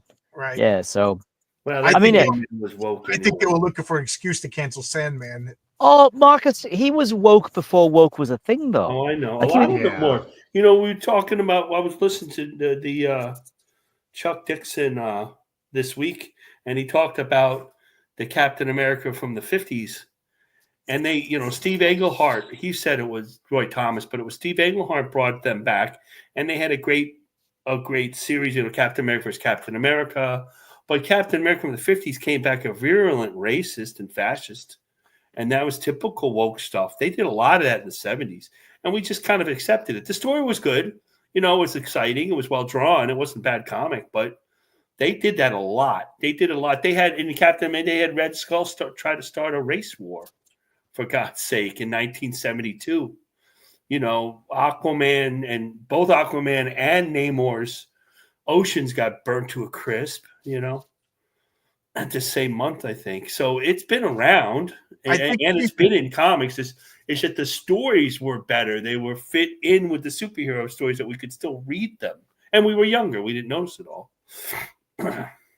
I think Sandman season 2 is like already made, so like they got to release it kind of thing, and unless But they'll bury it for the tax purposes, which seems to be the new thing these days.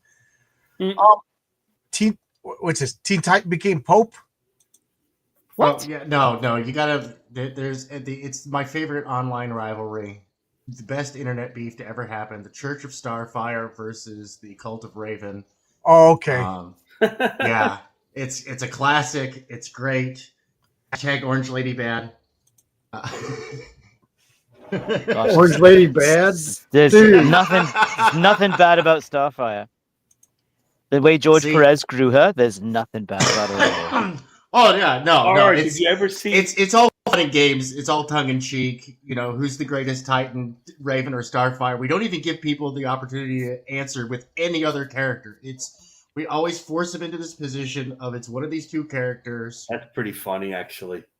And there's actually a video. I think it's God, they're actually, I think it's actually on the Cult of Raven YouTube channel. I think it's the only video on there.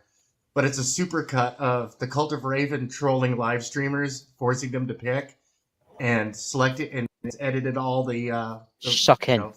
Raven is their favorite, and they just got O Fortuna from Mozart playing in it, and crying Starfire as there's like Raven everywhere. It's fun. It's fun. Things on the internet are not supposed to be fun. You're banned. I know. You're wrong. Me and Dave Brink, man, we're doing it all wrong. Yeah. Speaking of Dave Brink, his comics are so good, and I can't wait for his new. He does genuine comics, and right now, guys, I cannot recommend Perfect 10 more. It's such a good comic. Yep. I have all What's these. Marcus got? What you got, Marcus?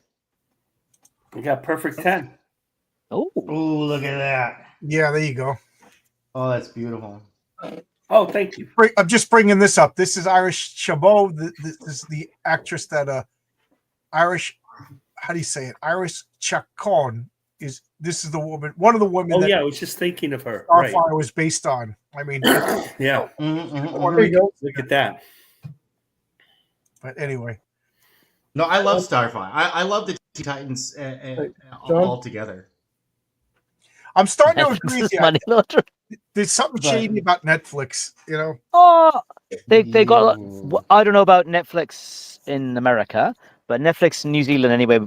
There's a lot of good films that popped up, like The Crow. Just saw it yesterday. I was like, when did that come on? They got some classic stuff. Hey, Unforgiven. Lots of great movies. There's some more of Perfect 10. Oh, wow. Yes, that's right. James did a Perfect 10 as well. We all did it Perfect 10 last week, right before you launched. I hope we helped out. So yeah, we did. We got 200% of his goal in an hour and a half. That's there you awesome. go. But that's Who's the skull fella? one of the bad guys. Chernobyl. Yeah, James has the books too.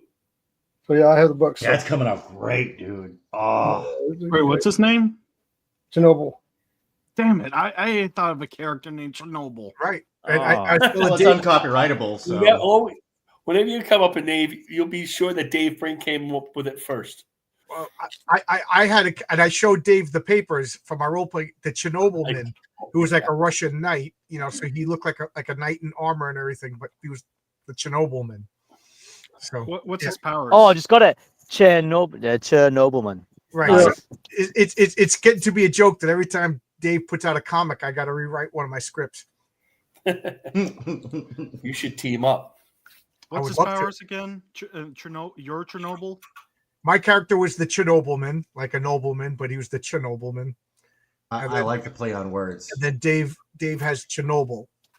We just watched We a have pretty. a lot of, like I showed him. I have it in Heroic Tales. If I make it far enough, I have a character called the Sleeper Agent, and he has a character.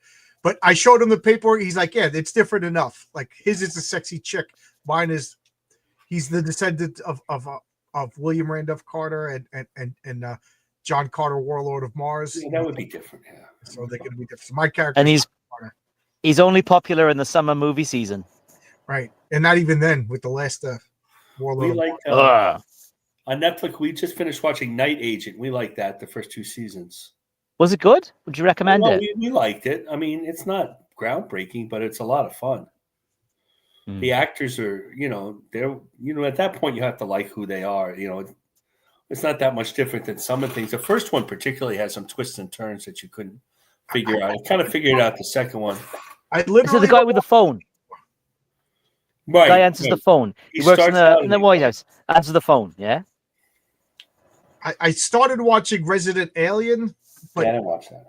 the TV. I love the comic, but the TV show, he's sent to Earth to destroy humanity. In the comic books, he was just a guy observing, and he was always good, and through boredom, he just starts solving crimes. But it's like a redemption arc. I assume he's going to be good, but I don't want to watch a TV show about a guy sent to Earth to destroy humanity. He kills a guy in the first episode. I'm like, why do you change oh, we like this. We want to make it into a movie. Now let's change everything about it. Yeah. We might watch some of Bosch. Like the Umbrella Academy. I didn't watch it. I didn't read it. I didn't read the comics. I didn't see the show. Comics are very, very different to the show. Comics and the show are very different. Yeah, I think you'd enjoy the comics, John. I think you would. Yeah, I have them. I just didn't read them yet. I'm not crazy. I got stacks. Like I said, I got 20 boxes of long boxes of comics. I didn't read yet. And so, John, my question is: has your wife ever said, "I'm banning you for buying a couple of comics till you read some of these other ones"? No. We got savings. The bills are paid. No, I'm teasing. I'm just teasing. It's funny because every once in a while she'd be like, I did a bad thing. I went and I bought something, and I'm just like, I'm the last person in the world to judge. Yeah, right. Yeah. Why are me? I'm only teasing you. I'm jealous of you. That's cool to have all those comics. I just saw on Twitter, Snowman 2 is launching on Sunday, so we should probably have Snowman number 2 around 2045. So that's good. Well, how long did it take him to do Snowman number 1? I don't know, but did it take like 6 years before we got the comic? Well, that was like I don't know if it had to do with it. Oh, we have a slow postal service here too. Well, he's doing it himself. He's not getting, he's that's all him now. Oh, it's not coming out through Mm-mm. I thought you were still with Ethan. Nope.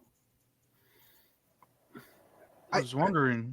I read Snow. The art is gorgeous. You can't say anything about the art. It has nothing to do with Matt Martin not wanting to do with Ethan. It's just Ethan doesn't want to publish it. But it was so much work. Nothing happened. It was like the biggest nothing comic. Oh yeah, I would assume that the writing and the story would not be as top notch as the art. But the art was outstanding. It's a poster book, like early Image. I realized that early Image was just a poster company. I was just complaining to my wife about that. The exact same thing. James is going to get mad because James really. But I've said it before. In a lot of ways, and it sometimes Image is not a feature; it's a bug, But it is what it is. And currently, in people who crowdfund comics, a lot of them are roughly 10 years or 12 years younger than I am. So that's the Image. That's the Image age. That's the age that people read Image comics. When I was teaching kids how to draw, they were 12 and 13 years old. And what comics did they like? They liked Image comics and Johnny Romita Jr. Those type of. John could tell a story, but they loved. It was cool. They weren't that concerned with that free flow. Like I look at a panel and wow, look how Steve Ditko drew the soles of those feet. But they, that's not how they looked at things. So these are the people now that are adults making their own comics, and they're going to be Image comics. Well, Martin was around back then too, because he was doing the right. I've got the book. They're all the same. I mean, so none of them will have feet. All the young artists. They look at all those artists at that time that broke in that were 17 and 18 and 19 because the publisher were looking for those super young guys like 20 years old, 21, without any like the Liefelds, the McFarlanes, that super exciting style. It had not much to do, super amount to do with drawing, but it sold like crazy. It's like the MTV generation of comics. Thank you very much. That's quite a good phrase, actually. Just look how bad this is. But I'm not picking. I mean, but that doesn't mean they were bad. All bad. I mean. Like the ones that you choose to like, James, are the creme de la creme. The Silvestris who could tell a story, the Lees, those are right. Well, see, the thing was they were more successful and they had runs that were good. They didn't do enough work. That was the thing with me was not only trying to get into the business at the time, but also a lot of my friends were in the business at the time, and I wanted to make sure that they were successful. Right. And so I bought the books, because like today I posted a book that a lot of probably, I don't know, John may have it, but I don't think everybody else has it. Arachnus, which was a fantastic book, and I liked it, but also because Kelsey Shannon, that's some of his first work. You know what I'm saying? What's the name of the book? Arachnus. Arachnus? Yeah. ARCANUS? I just read a Kelsey Shannon book I think today. Series AR. Hold on, I got one sitting out here. Hold on. Arachnus damn near killed us. No, I mean, but that does not all of it was bad, but enough of it was, you know. I liked Wildstar by Jerry Ordway. that was good. I liked, you know, I don't know, whatever. Most I of like the Gen 13. Divine Right was good. A lot of Gen 13 was good, right? Divine Right was the Lee's good book. I mean, Wildstorm got really, really good. Wildstorm, but you know, the problem with Travis Charest issues. Image was that some books that to be didn't come out fast enough. That's all. It's kind of like I don't have that book. Oh, that looks interesting. Oh, I think you showed us that book. That's that's an Image comic? no. So this is not Image. This is it went through three or four different small companies. One of them was called Motion Comics. It was out 95, 96 by the Ortiz brothers. Kelsey helped work on it too. And it was a book that I thought was going to take off. I really did. It should have Image should have got it. So, but they didn't. So when I was doing all that work, this is what happened in the 90s. So I mean, like John, you got that comic, right? That I'm trying to draw the same, right? That I was in before I published a comic. We met this guy, and he did a Dramata comics, and his first issue was in Dramata. But because Rob Liefeld could do a comic, this guy thought he could do a comic. There were panels that looked good. I ended up inking the second issue because he did the whole thing himself. He spent all the money. He lettered it. And he put little like dots above the eyes, like it was different, like capital little, small letter cap. It was crazy. And he brought in a writer, my writer, and he made money. He colored it before Copics. He colored with Prismatic marker by hand on the original pages. Just really brightly colored space comic. And he made money. The retailers would buy that comic no matter what. They bought the number one. So now this guy thinks, oh, I got a comic. I'm going to do issue 3, issue 4, issue 5, issue 6, mini limited series. He brought us in for the second. He didn't pay us all that much to work on it.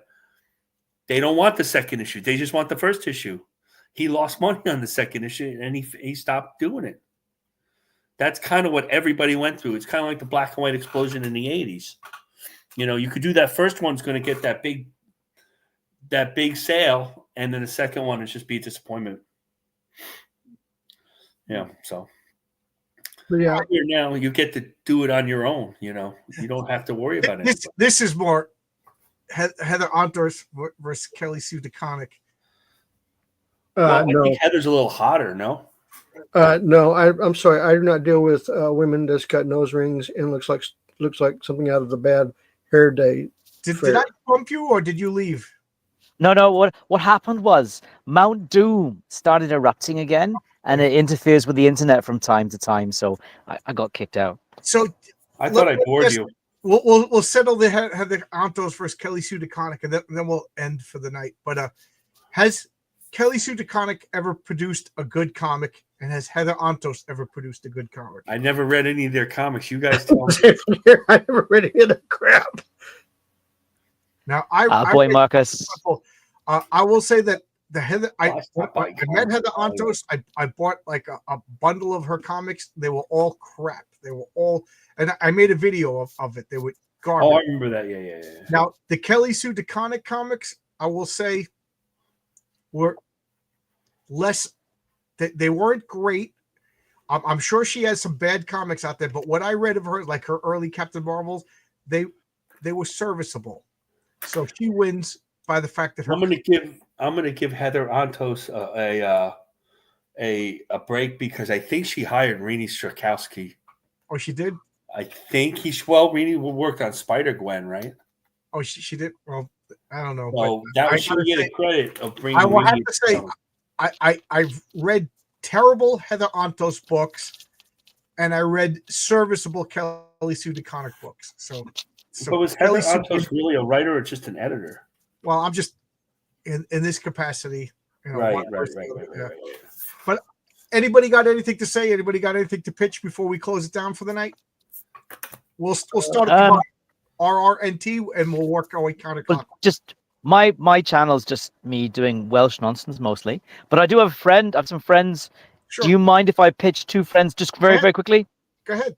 One's Admiral Teague, who's a big Star Trek fan and very eccentric New Yorker like yourself. It's good fun.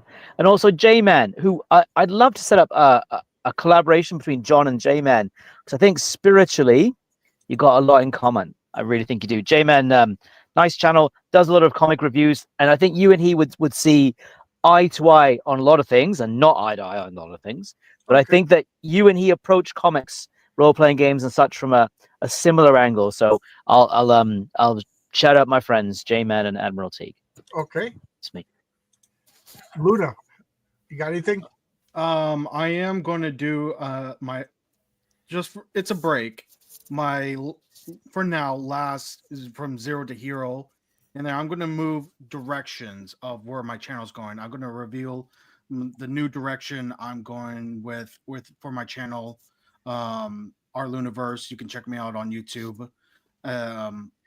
It's going to change direction, and I'm going to announce how in the end of the stream tomorrow.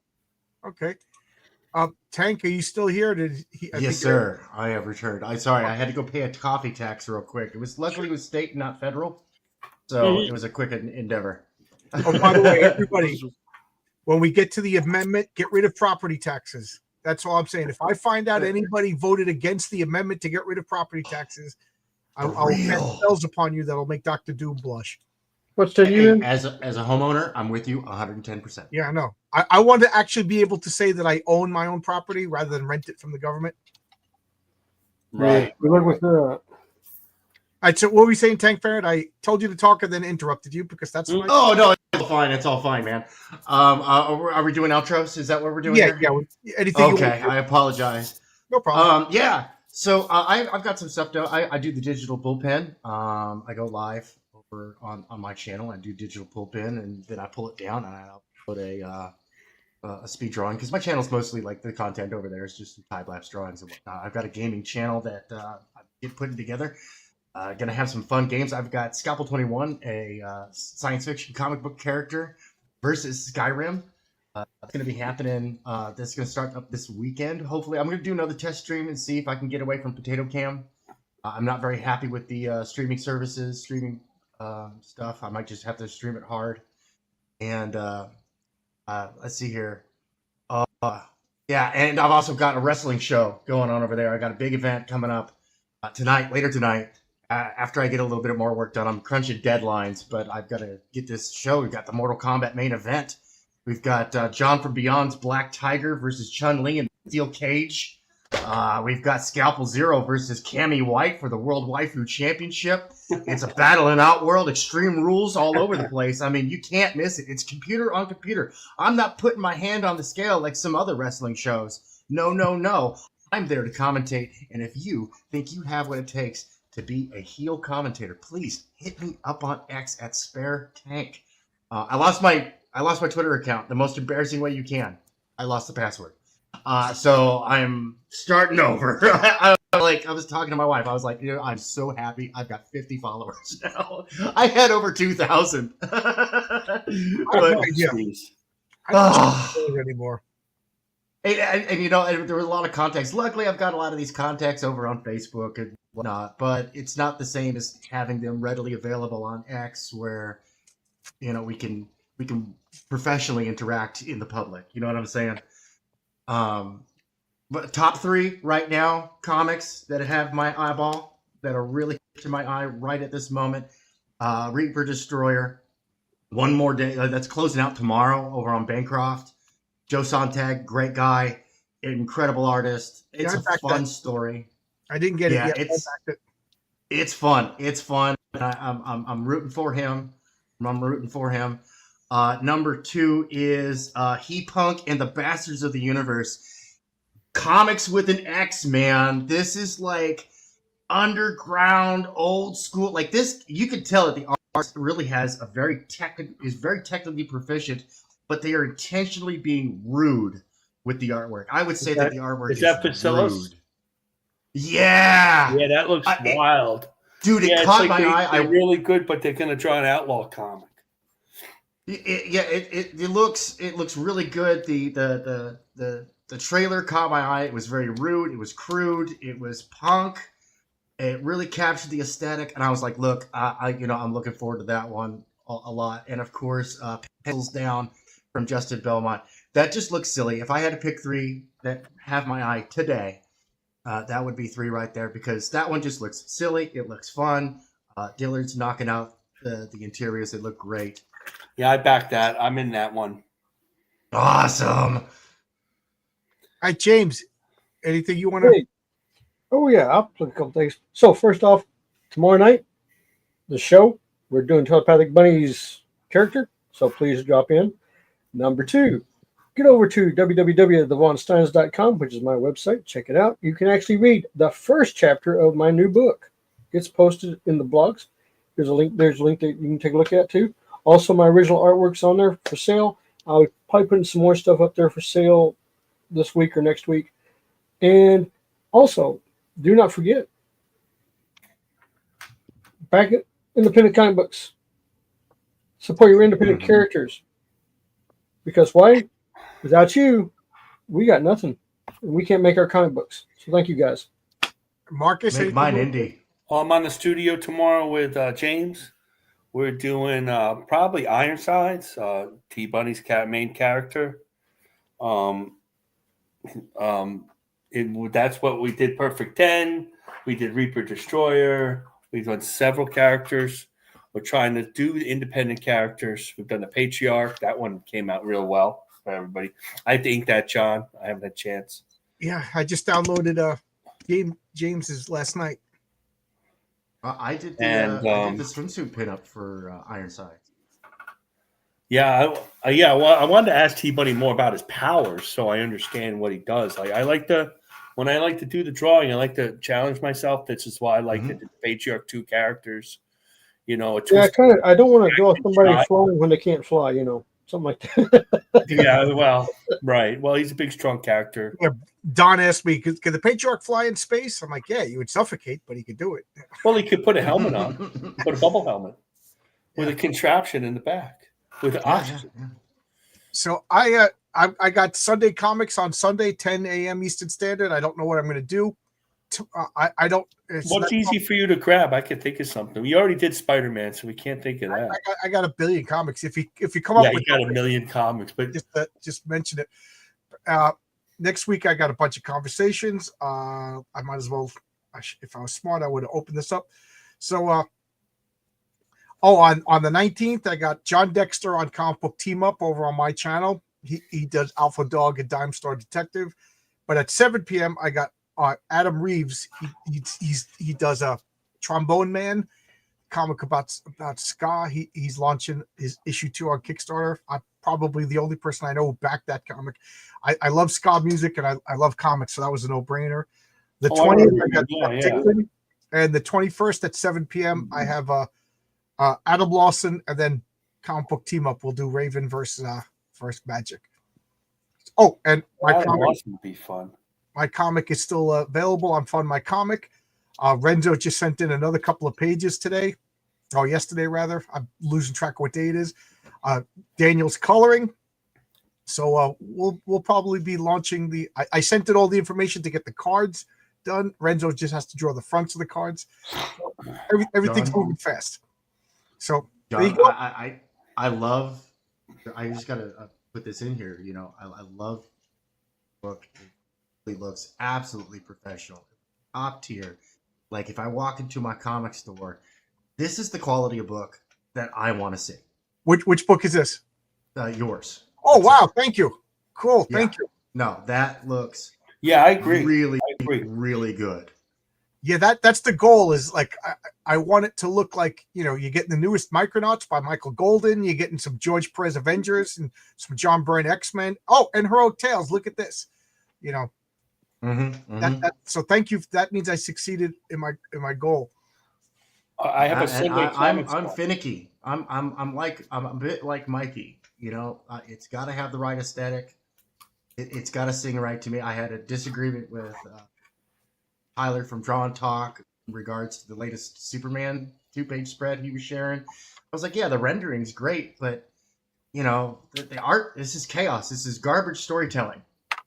The rendering's great. Technically, you know, it looks okay, but storytelling wise, this is just insert cuss words. I don't want to cuss out here. Yeah, but it inspires me to. My inner tanker wants to come out and speak in obscenities and nomenclature. Yeah. Just because something is rendered really well drawn, it like storytelling isn't. It's almost it's. I don't know. It's an art more than a science, right? Like you just have to.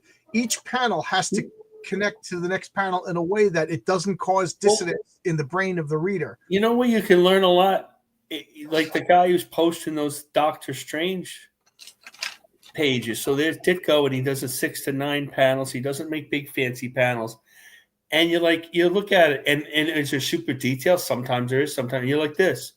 It's so easy. It's so smooth. He did the one with Doctor Strange. He posted one where you see him from his foot, and he splits into 5 guys when he's in the suit. That page is brilliant. It's just a brilliantly told page.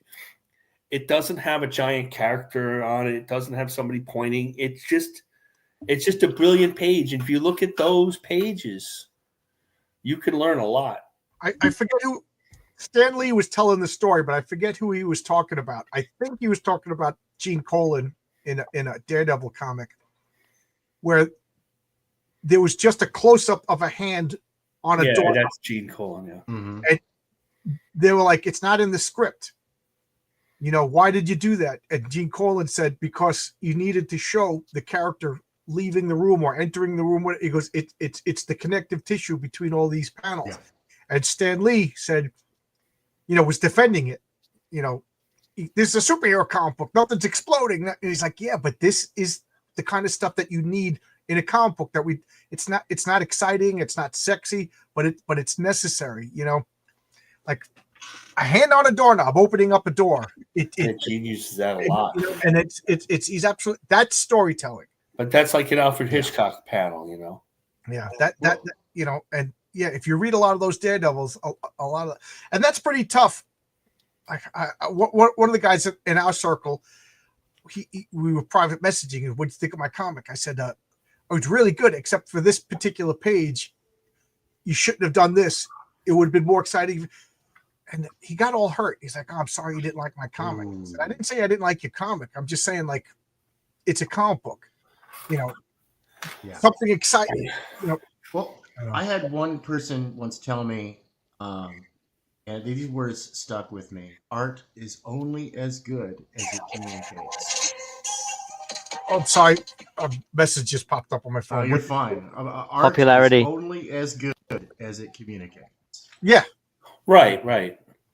Especially if you're doing commercial art. And comic books, that's not fine art. That is commercial art. There's no cheating. There's only results. The only comic book artist that's doing non-commercial comic book art is John Byrne on his own website. He's not even doing that anymore. You know what I mean? Because he was doing the X-Men stories, but he doesn't want to sell them. He's just doing it because he retired from it. He stopped doing it before he finished. Oh, he's basically retired now. Did he ever finish the Last Galactus story? I don't know. Well, that wasn't on him, but I think he was taken off of that. Well, I think he would do it on his. But anyway, I agree with you. Comic books, like it or not, are commercial art. John. What?